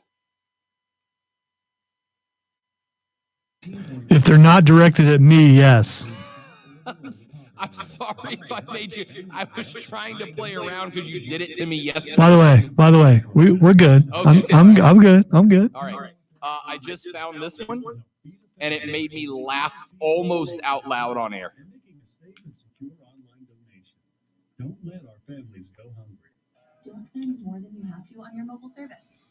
I had to look real close to figure out what that was, but yeah, that is pretty funny. I found this page. This one's really good. There's like 2 or 3 on this page. Oh, here's a good one. I'm inevitable. So you thought you were inevitable. Let's see. There was one more that really cracked me up. Oh, this one was good. Did you know Indeed has 135 skills tests to help you screen from the experience your company needs? Not frisbee throwing or whistling with your fingers, but essential skills like computer proficiency or customer service. Find your By the way, we're going to have just a little over a minute when we get back, so probably not enough time for a call. I will give like a minute until we play the music, or a minute just. No, I'm coming back with music and sticking with it. Okay, perfect. All right, so I'll tell Wes to hang on through that break. Indeed can help her hire the people she needs. Indeed you do. When you sponsor a job, you immediately get your short list of quality candidates whose resumes on Indeed match your job criteria. Visit Indeed.com/credit and get $75 towards your first sponsored job. Terms and conditions apply. Sorry to interrupt your jams, murder mystery podcasts, or motivational beach noises, but we got something else you might like. It's called cash. That's the sound of an extra $250 after your first 10 deliveries. So Spartan Burgers, we buying our gear there, or are we going to try to get it before we go? It depends. Like, I want a jersey. So if they put the jerseys up on the website, then I'll get. Well, let me phrase that. If they put them up on the website and I can get it in time before opening night, then I'll do it online. But if not, I'm just going to buy a jersey when we get there. So do you out there in the middle just take your shirt off and change the shirt, or do you just put it on over top? Just curious. I will wear a shirt that is team colored, so that I can just throw the jersey on over whatever I'm wearing. Because if I take my shirt off at the games, though, attendance will plummet. I was going to say, I'm willing to do it at the same time if you're willing to do it. Just to see if they still let us in. 30 seconds.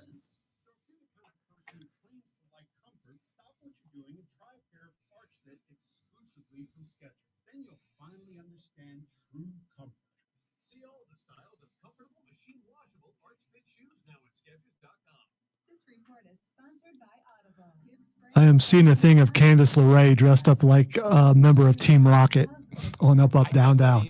Oh, wow. You watch Up, Down, Down? It's actually pretty entertaining. I've watched it here and there.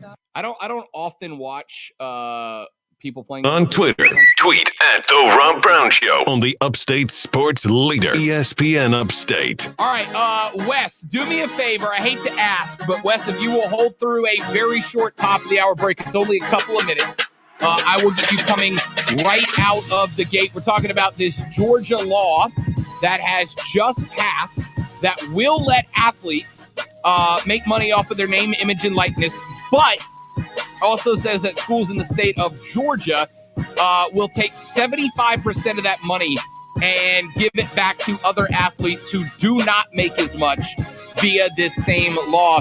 Good idea, bad idea. Wes, hold to the break. I'll get you up front. Everybody else, text 71307 to the Ingles Market text line. Give us a call, 844-GSP-ESPN. I want your thoughts. You dictate the next segment. Then it's those Fight Club Twitter trending topics to wrap it up in hour number 3 of the Rob Brown Show right here on ESPN Upstate.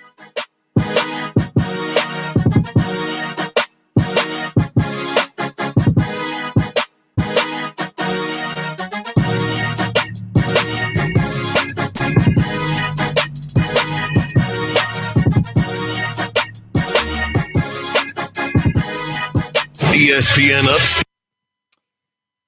You have some supporters on the text line, Lonzo. I love my peeps. And Stathakis is over here burning up the chat, man. Burning up I just don't like that the only thing worse than the NCAA, the federal government, is getting involved. Right now, Stacks, this is a state-by-state thing. Most of the NIL discussion right now is coming down at the state level. I could see the feds. I know the feds have had discussions in the past, but I don't believe that I'm aware of. I don't believe there is any federal legislation that is in play right now. I would not be shocked if there is sometime in the near future, especially if you start having some states that contest some of these laws. Well, again, I know they can't contest them state to state, but I could see some of these schools start taking arguments to the feds if they feel like they are getting screwed. But again, my question would be for you, Mike. My question at that point would be if the feds step in and start mandating what states can and can't do. I agree that would be an infringement on states' rights. I agree with you in that aspect. But the states' rights, the states doing what they want with these NIL laws, isn't that the basis of your political philosophy, right? That the state should be allowed to do what they do with no federal involvement. And is this not a free market decision if states decide that players should be paid?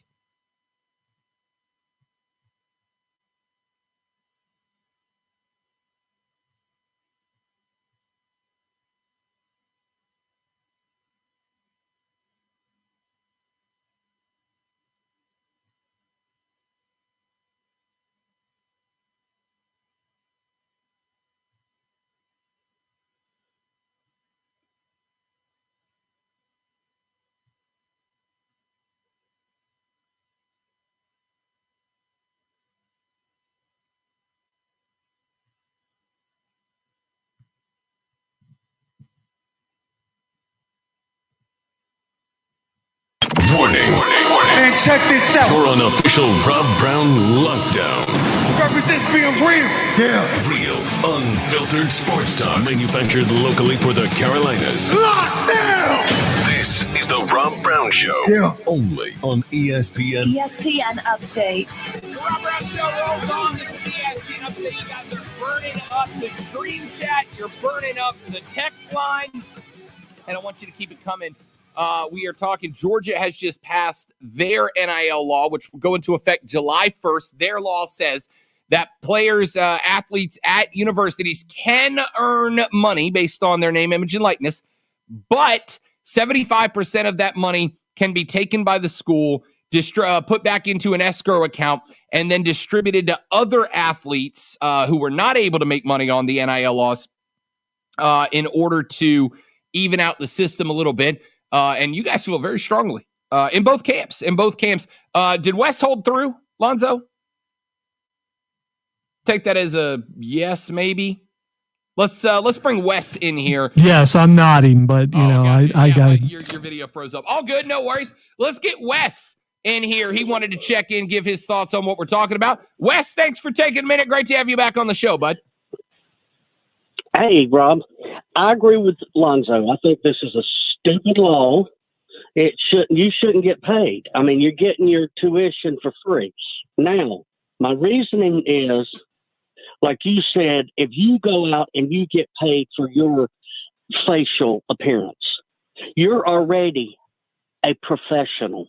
You're a professional radio announcer. Yeah, some would debate the word professional, but I appreciate it. Well, you are. You're getting paid for your career. And you were under a contract. But the thing is, an 18-year-old who does sign a contract with a university or a college or whatever, he's an amateur. And once they start paying him, then he should not be able to play college ball. But wait, real quick time out, Wes. Real quick time out. You just argued that these players are getting paid via scholarship and room and board and food and all that stuff. So if that is payment, aren't they already by definition professionals in that case? No, the only reason is because you can get an academic scholarship without playing sports at all. You have an athletic scholarship, academic scholarships. So, I mean, the problem is these guys are under the tutorage of coaches and assistant coaches that work for the university. So they're still honing their skills. And you're not allowed to make money. So here's the thing. The athletes aren't getting paid for playing football or basketball or soccer or hockey or whatever sport we're talking about. The athletes are getting paid by being who they are and then taking what they have done to earn recognition and profiting off of that elsewhere, right? So when Rob Brown, and yes, I understand the argument that they are amateurs, right? But if your argument is they're already getting paid via scholarships and all that, right? You're considering that their payment. That makes them professionals. They are getting paid. Now, you can say provided if we want to play semantics, and I understand that, Wes. But my question is, if the market calls for it, right, which right now it appears to be, these states wouldn't be signing laws if the market wasn't calling for it. If the market says that as the starting left tackle, or hell, the backup defensive tackle for South Carolina, if they have another party that says we want to pay you X $100 a month just to show up and be you, it's not that the university is coming out of pocket, right? You as the taxpayer who has taxes going into the post-secondary education system, that money's not coming from you, Wes. That money is coming from a private business that says we want to give this person money to show up and endorse our business. That's what these NIL laws say. Why are you against, if the market is there for it to happen, why are you against them making a few extra $100 or hell, maybe $1,000 a month on their own name, image, and likeness, which, by the way, yes, they're under the tutelage of coaches, but it is their hard work, their talent, and their commitment to their sport that has put them in a position to make that money. Why are you against it in a free market?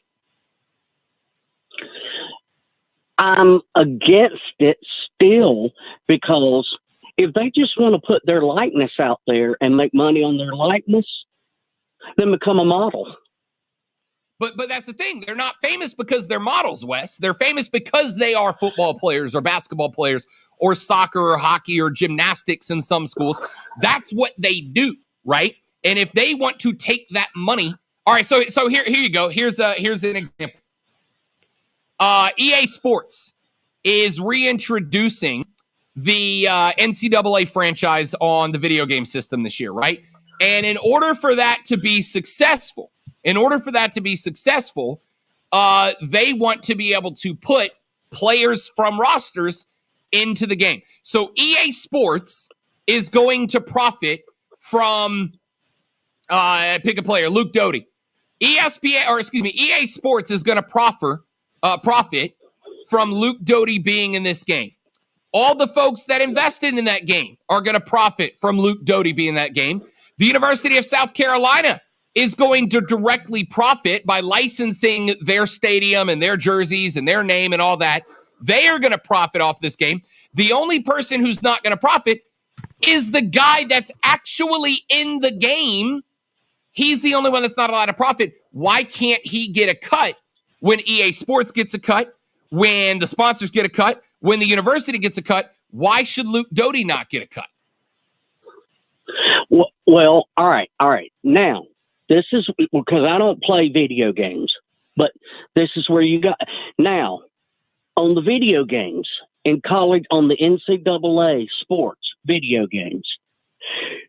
I know they may use the guy's number, do they actually have his name on the back of the jersey? They don't, but come on, Wes. I am a video game player. When I log on, and last year, well, they didn't have a game last year, but if they had an EA Sports 2K game out last year, and I selected Ohio State to play, or I selected Clemson, when I selected to play with Clemson last year, and on the field is QB number 16, and he's tall, and he's got blonde hair coming out from underneath his helmet, you and I both know that's Trevor Lawrence. And even if it's not his name, it is absolutely his likeness, which is why name, image, and likeness have all three been included in this law.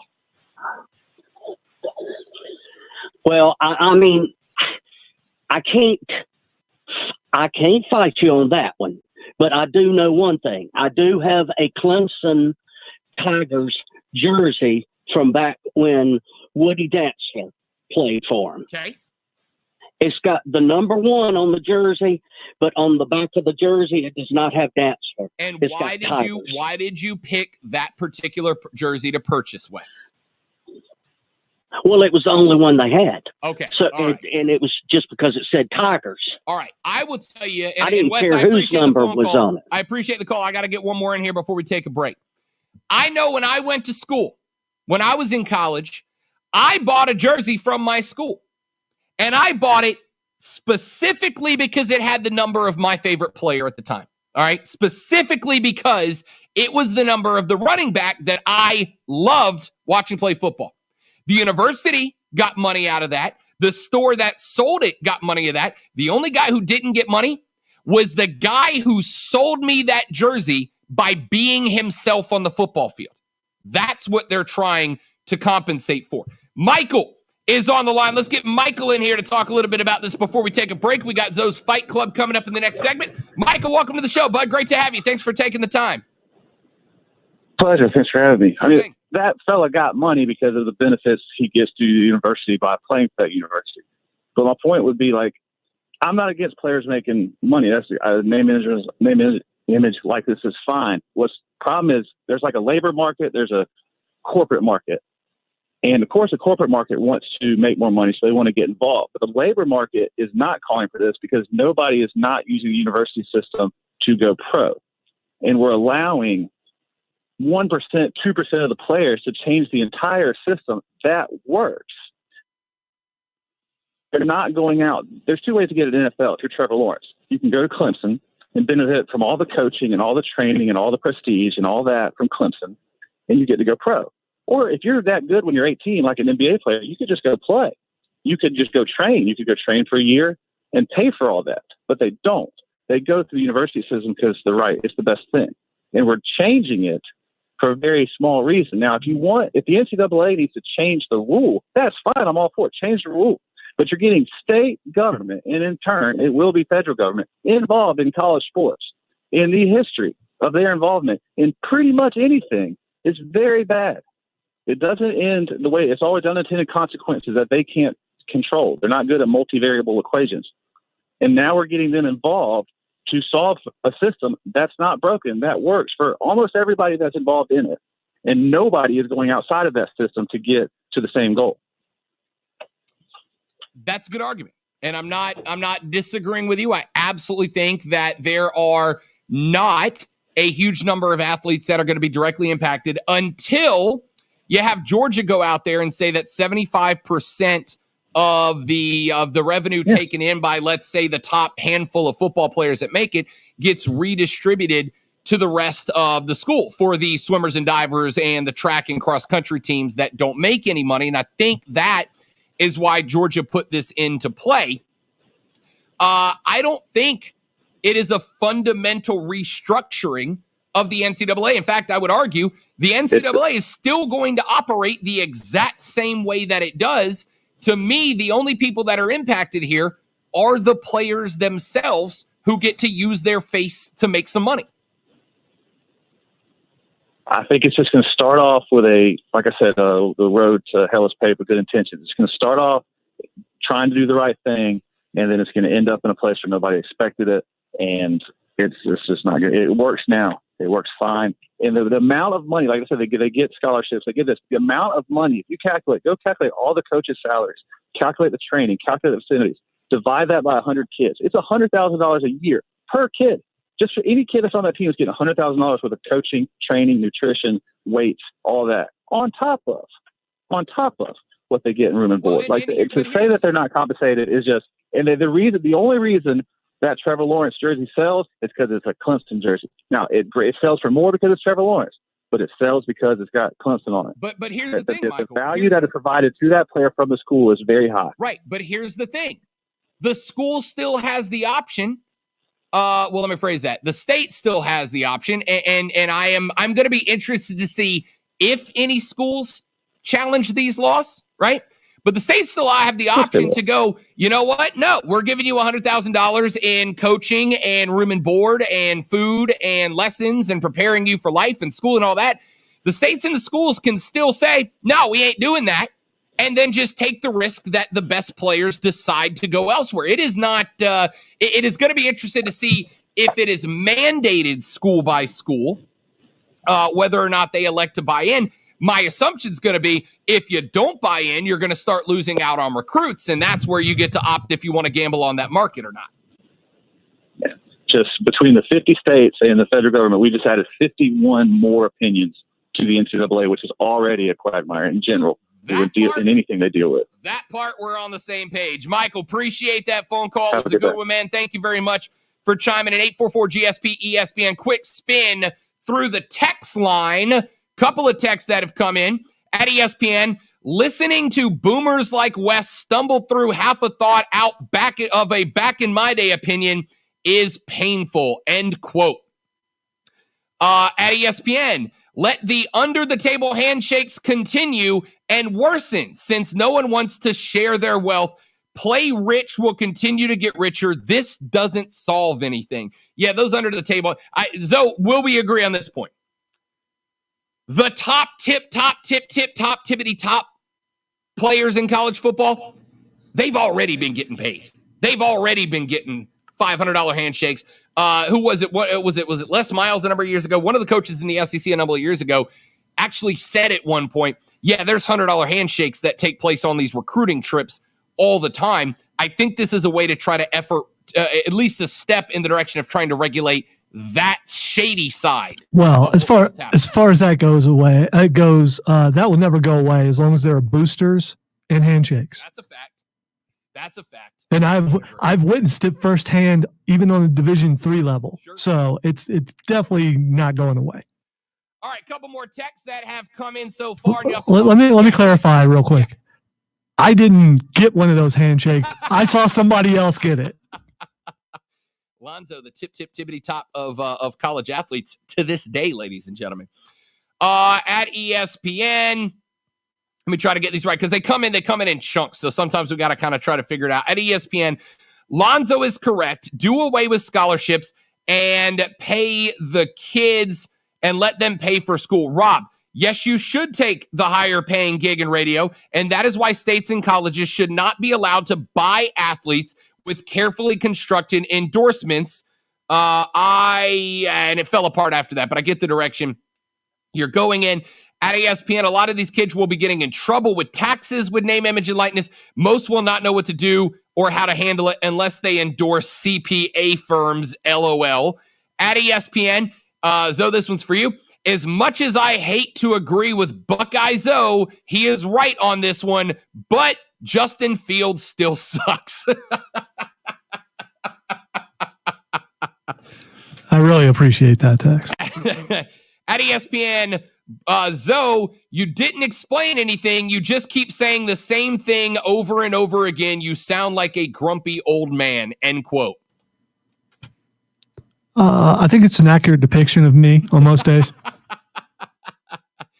At ESPN, listen to Lonzo with, well, technically, no, you just got schooled, buddy. These kids 1,000,000,000,000,000% have the right to make money off their image and likeness, end quote. At ESPN, what state is that law in that's so blanking dumb? If you're not good enough to get a sponsorship, then you suck, end quote. at ESPN, there will be companies that will offer a starting quarterback at Georgia $100,000 or more for that advertisement, so it may be worth it to the person at that point, end quote. And at ESPN, is there a cap of how much they can earn in Georgia?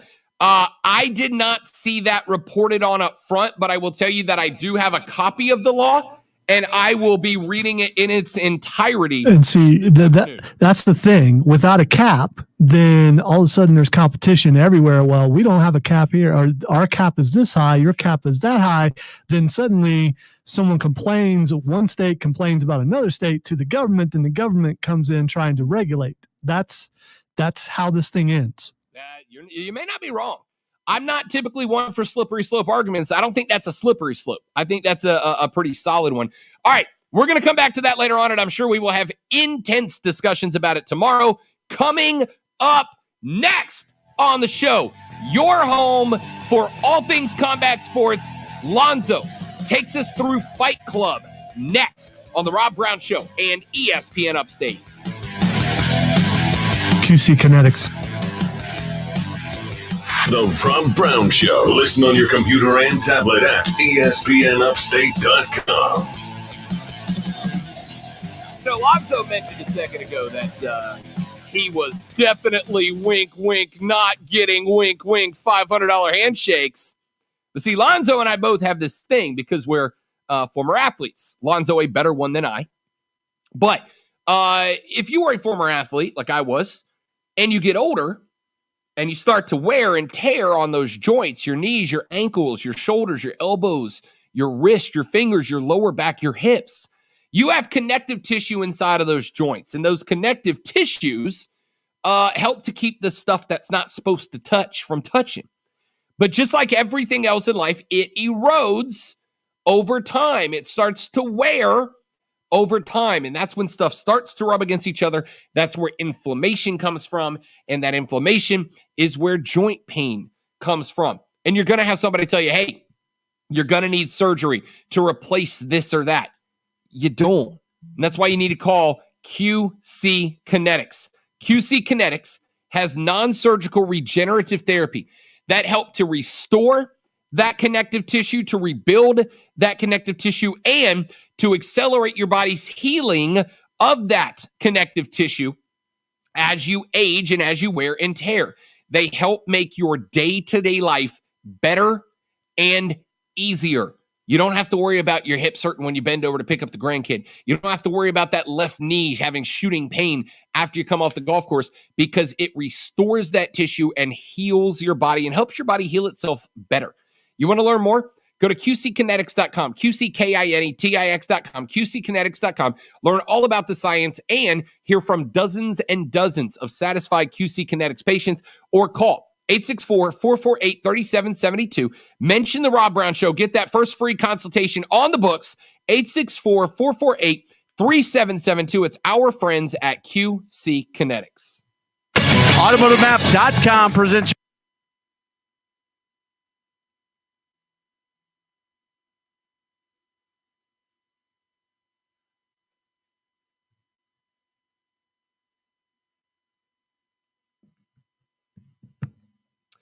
I meant to send it to you earlier. Did you see the Diego Sanchez story, Lonzo? No.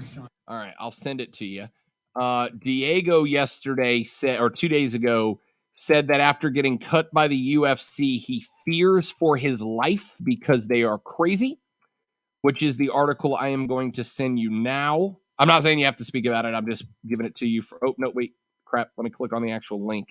I'll send you just my caption from my prep sheet. All right, there's the link to that one. And then yesterday, Donald Cerrone, who he was scheduled to fight on Saturday before he got dropped from that fight and then from his UFC contract, says that he blames it on his new coach, that his new coach has basically led him down a bad direction and has created these problems. It's up to you if you want to bring it up. I just found it very interesting because Diego Sanchez saying that he is afraid for his life because of the UFC is deep, shall we say?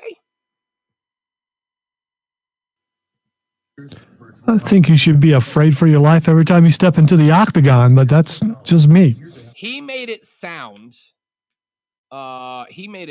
Zoe, as if like the UFC is going to put a hit out on him. He's like, oh, it might crash my car or commit suicide or something, and that's not me. And it's like, are you saying Dana's going to try to murder you?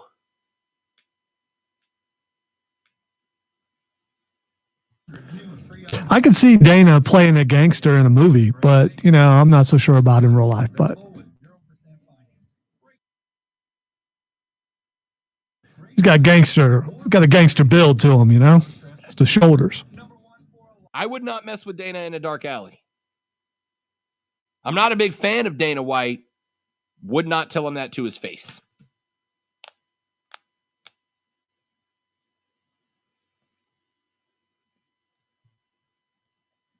ESPN with the headline, Fiery Kyrie. Clever. Wow, I'm sure that's an amazing read, whatever it is.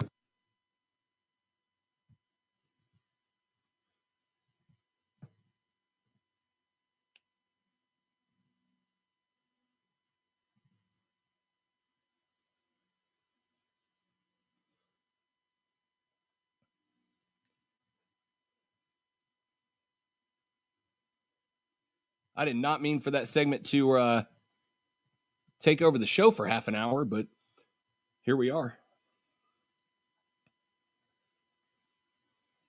1 minute.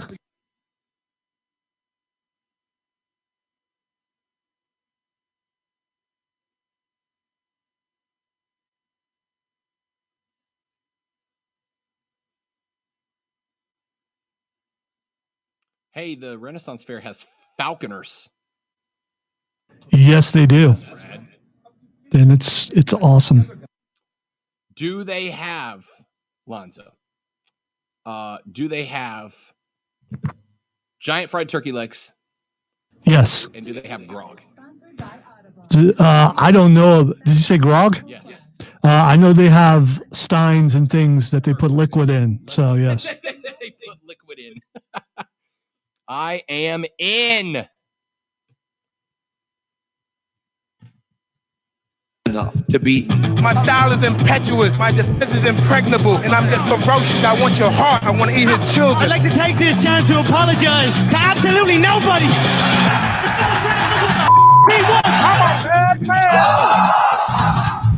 Welcome into the Fight Club, where we talk all things squared circle, which makes no sense, but that's okay. We're okay with that. We are down with that. We also talk about the octagon, which is all closer to a circle, but it's still not a circle. It's rounder than a square, though. Lots of things to. Circle because wrestling used to, like Greco-Roman wrestling, takes place in a circle, but then they put a square around it, right? That's always been my assumption. Yeah, well, high school wrestling still is in a circle. Well, yeah, so like yeah. Greco-Roman wrestling is still in a circle. Even Yeah. college and pro level. It still doesn't make any sense. Square around it, so it is a squared. It should be squared. The squared in circle. Or the circle that's been squared. I don't know. Yes, it does. Don Knotts for the tie. All right, so let's get into this. First of all, I want to talk about something that happened last Friday, and I don't know if you saw this, but I thoroughly enjoyed one of the best matches I've seen in a long, long time. We're talking WWE. We're talking SmackDown. Daniel Bryan versus Roman Reigns. One of the best matches I have seen in a really, really long time. And my question for Rob is, was this the last time we see Daniel Bryan in a WWE ring? Not a chance, but his contract is up, supposedly. I don't think there's any chance he signs anywhere else on a long-term contract. But here's what I could see happening.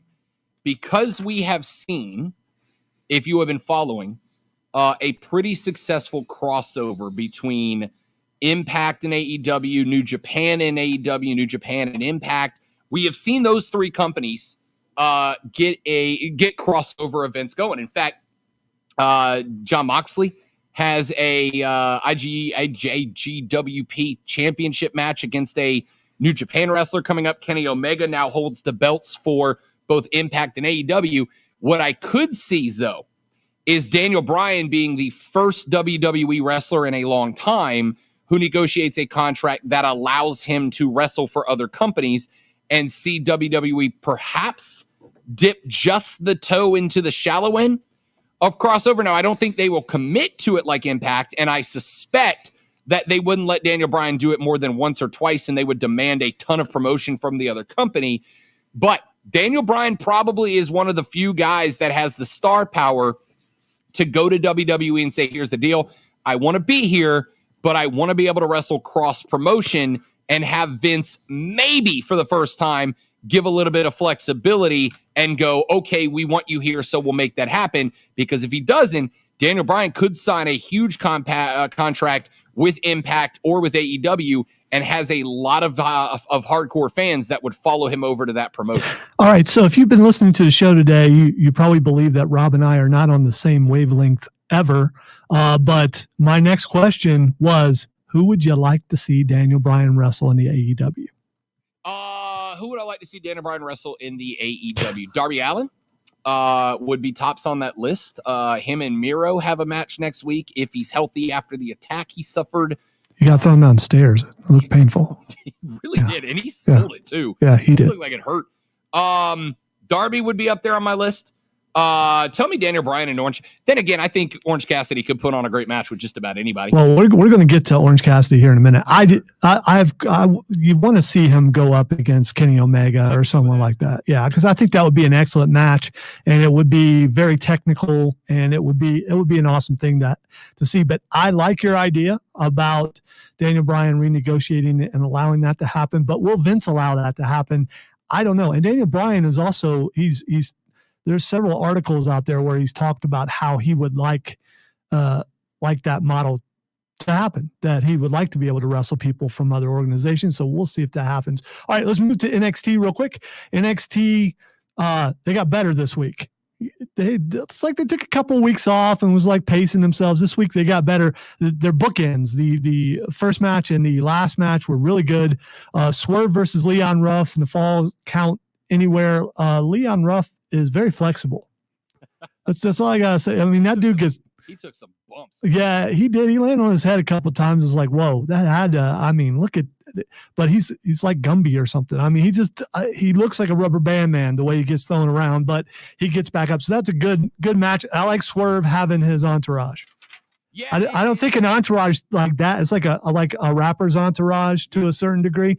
We haven't seen that really. It's an entourage that makes sense, right? It's not like a force. We see a lot of forced entourages. It makes sense for Isaiah to have it and for them to get involved the way they did. I thought it was a great match. I'm interested to see where it goes, because after, here's the thing. A couple of weeks ago when Leon attacked Swerve, he kind of went from being a pure babyface to kind of being a tweener, right? Swerve is still the bad guy. But Scott being willing to jump Swerve and attack him like that kind of makes him a tweener. You got to think he's not going to let that feud go at this point. Yeah, Ciampa and Thatcher versus Grizzled Young Vets was a good match. Grizzled Young Vets, they just brought them over to be, I don't know, to lose, unfortunately. And those guys are really, really good. I'd like to see them win some matches. Also, Mark Ryan defeated Jake Atlas. We'll see. Cameron Grimes went to the club and learned a valuable lesson. Don't buy the booth, buy the whole room. Everybody's got a price. Thanks. $1 million man. Thanks to Ted DiBiase. Man, I hope that thing never ends. Give me Ted DiBiase mocking Cameron Grimes for the rest of my life. Don't be surprised at some point if To the Moon doesn't show up in the Fight Club intro. By the way, to that point, though, I've tried to think of wrestlers that have brought me from really disliking their character to all the way around to being squarely in their corner. And I don't think anybody has more than Cameron Grimes right now. I didn't like him, not as like what I like him as a heel. I just didn't like him. I had no interest in him or his character or his matches. And now when you told me when I was watching on Wednesday during the show that there was a second Cameron Grimes segment coming on, I was like wanting to fast forward through good matches just to get to that. And I can't blame you. I've liked him from the beginning, but it's because, and he's going to figure it out eventually. But he looks like if Cole Bryson grew his hair long, and it's him. You think about it. You put Cole and him side by side, and give him long hair and a hat. Cole would look just like Cameron Grimes. I've yet to meet our buddy Cole. Oh, so you haven't seen him before? Well, just think Cameron Grimes with his head shaved and no beard, and that's Cole Bryson. Also, the women's tag team match between The Way and Shotzi and Ember. We have new tag team champions. Enjoyed that. Those kind of street fights, you're used to seeing the guys do it, but then when the girls do it, a lot of times they're tentative, except on NXT. They got nasty. Yeah. On NXT, they get that way. I've seen ladder matches like between Asuka and I think it was Nikki, and some where it's just downright whoa. When they get up to the main roster, they seem to back it off a little bit, and that's just crazy. Shotzi coming off of the lighting stand. I mean, she had to be 9-10 feet up in the air and laid out a table shot. And they put on some good stuff. And on top of that, I mean, it wasn't a swerve ending. I didn't expect them to win, right? I mean, they've had this fight multiple times. Ember and Shotzi have won it multiple times. In fact, when that match started, I'm like, oh God, like that's the one mistake WWE makes too much for me. It's like you watch Raw, it's like you'll have 4 Raws in a row with the same match over and over and over, the same 2 guys and gals getting at it. They pleasantly surprised me by taking a match that had been good a couple of times and making it really good. All right. I would say I hate to go all wrestling, but we only have so much time. So we're going all wrestling. Let's go to AEW, Blood and Guts. You notice AEW. The second best root beer. Yes. Well, I don't know. Best root beer. Bart's root beer is the best, hands down. I do like that, but I'm kind of partial to AEW just because back in the day I used to drink it all the time. So anyway, AEW, Blood and Guts, they label their episodes sometimes, which makes them sound like pay-per-view. So you go in with expectations of it being pay-per-view like, and this was, for the most part. There's a couple of things early on that were okay. But the main event was the Inner Circle versus the Pinnacle. Before I get to that, though, I have a question for you. Who's the number 1 contender? Because I'm confused. Okay, last week on AEW, they were talking about that Hangman Adam Page was the number 1 contender, and then he lost to Brian Cage, I think it was. But now this week we find out that he wasn't really the number 1 contender because Orange Cassidy is the number 1 contender. I just there's a writing discrepancy there that bothers me because I don't understand who's really the number 1 contender. I'm okay with Orange being number 1, but be consistent from week to week. Yeah, I caught that too, and I was a little shocked. Like, I'm an Orange Cassidy fan, but I was a little surprised that he kind of came out of nowhere and was just named number 1 contender, but then they added another into the mix, so now we got a match that will lead to a number 1 contender, especially, Zoe, and I'll criticize when it's deserved, especially when your entire storyline on the women's side has been Dr. Britt Baker, DMD,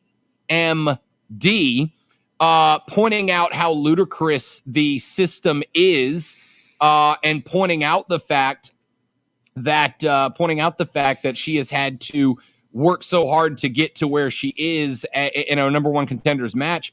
Honestly, I was a little intrigued by that. I wasn't a huge fan, but at the same time, it got Orange Cassidy into a champion. He's not going to win. Omega's still gonna hang on to it for a while. I suspect at some point we'll see Moxley turn around to get his belt back from Omega.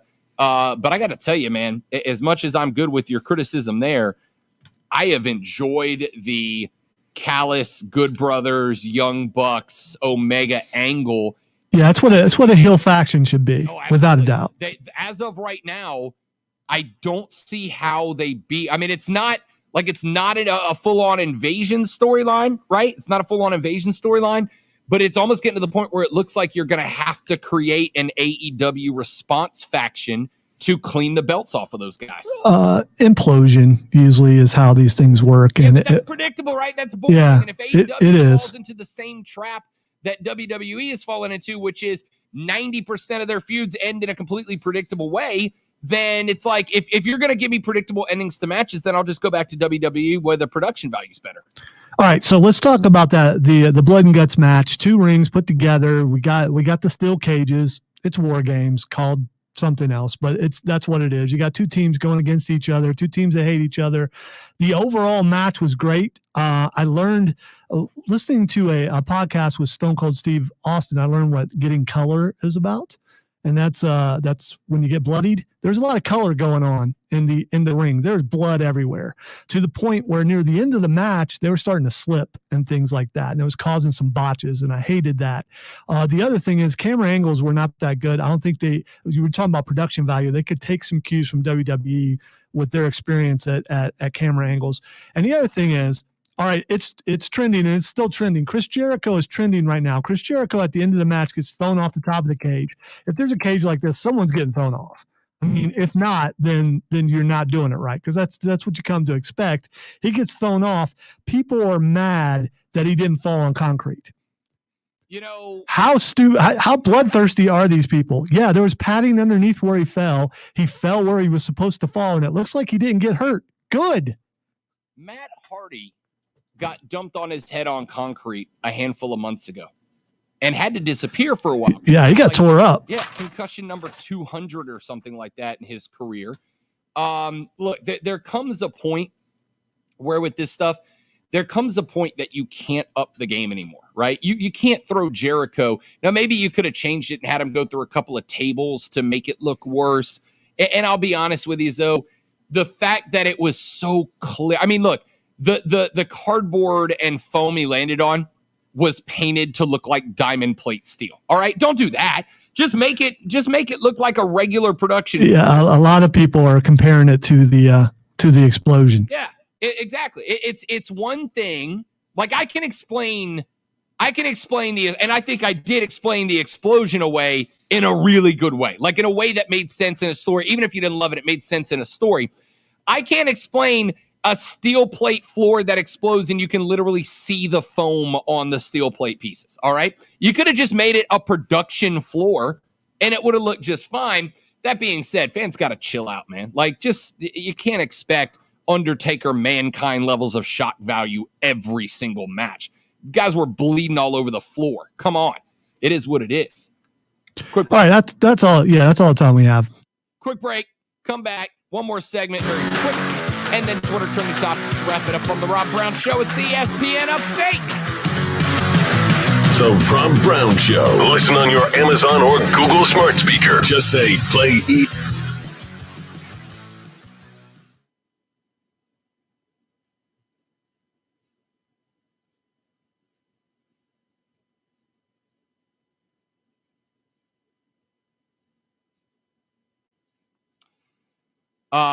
The Drive, and this is impressive. I'm very happy for him. The Drive are sold out all the way through the weekend, y'all. If you didn't see that comment in the chat. Hold on a second. Alyssa, are you there? Oh, okay, sorry about that. I completely forgot. All right, we're cool. Thank you. Bye. I had told her that I would check in with her earlier, and I completely forgot. All good. You had a very important segment to run. Well, no, it's because I'm a grumpy old man, obviously, according to the texter. What about the Drive you were saying? They are sold out all the way through the weekend. That's cool. That is cool.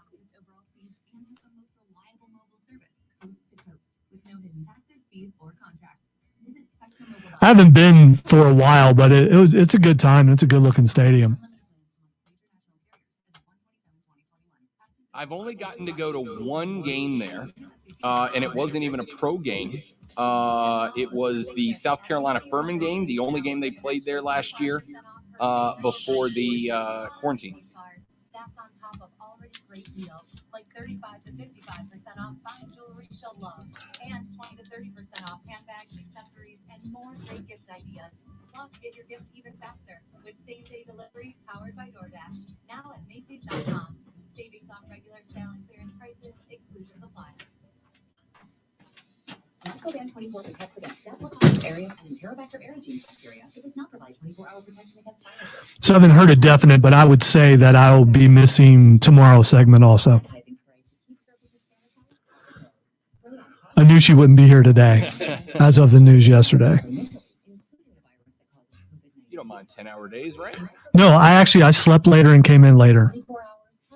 Drew is been training. I think he's ready. So I'm going to be able to, in theory, while checking on him, being able to catch up. And that's my plan anyway. Just filling for the last hour? Yeah. So I couldn't leave even if I wanted to because someone has to run the last hour. But and then maybe like yesterday, I get to talk on 3 shows. Yay! Take that, person who said I'd never make it on the air. Hey, look, Mom made it.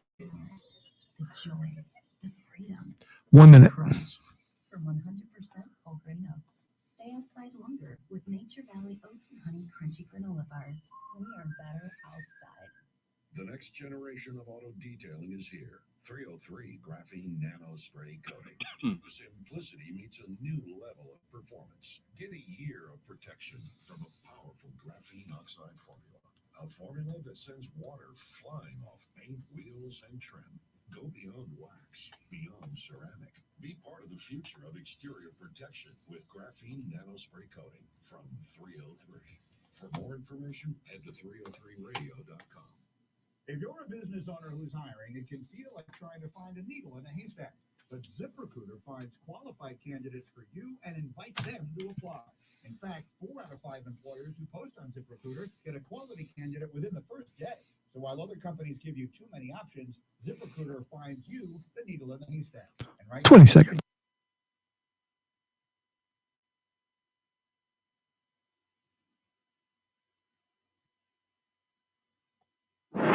Real, unfiltered sports talk brewed locally. Oh my God, a hipster! Bring him a microbrew, quick! This is the Rob Brown Show on ESPN Upstate.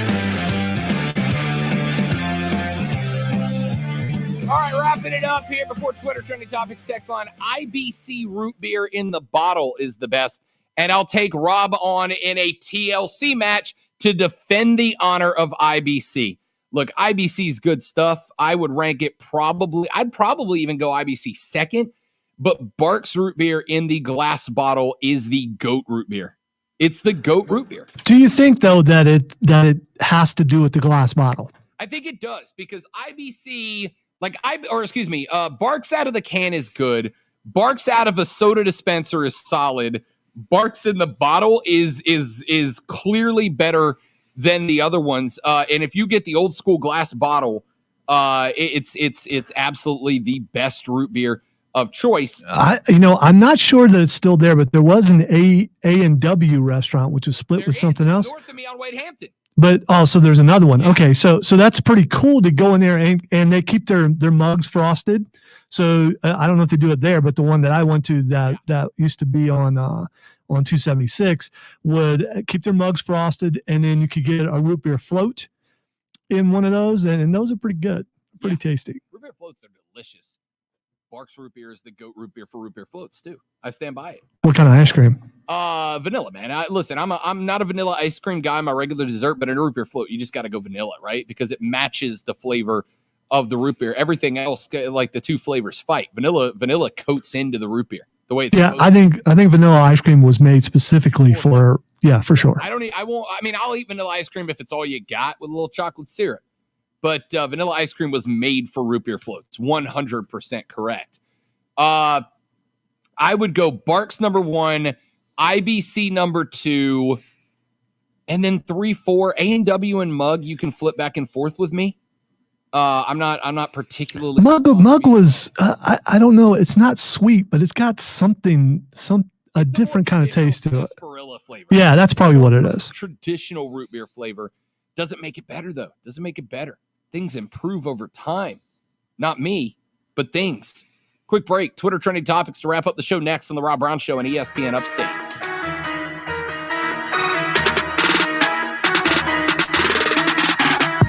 The Rob Brown Show. Listen on your Amazon or Google smart speaker. Just say, play ESPN Upstate.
Hi, Rob. Hi, Diesel.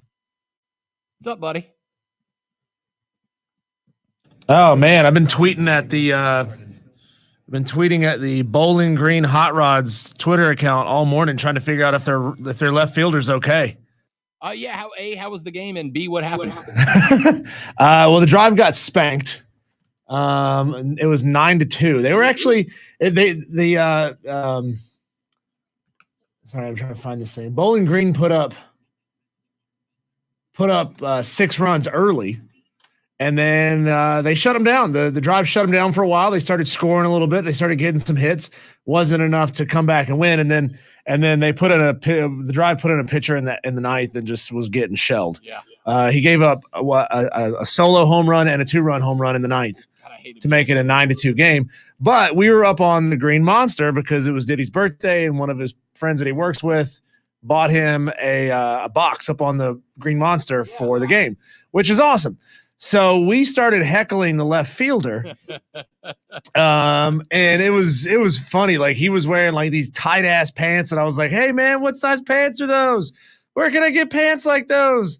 I was just yelling all kinds of. It never got dirty. It never got us, anywhere remotely close to getting thrown out. But we were heckling the guy, and then he came out of the game going into the 8th inning, and so I was tweeting wellness checks on him to the Bowling Green team, and they didn't respond, but the Greenville Drive did.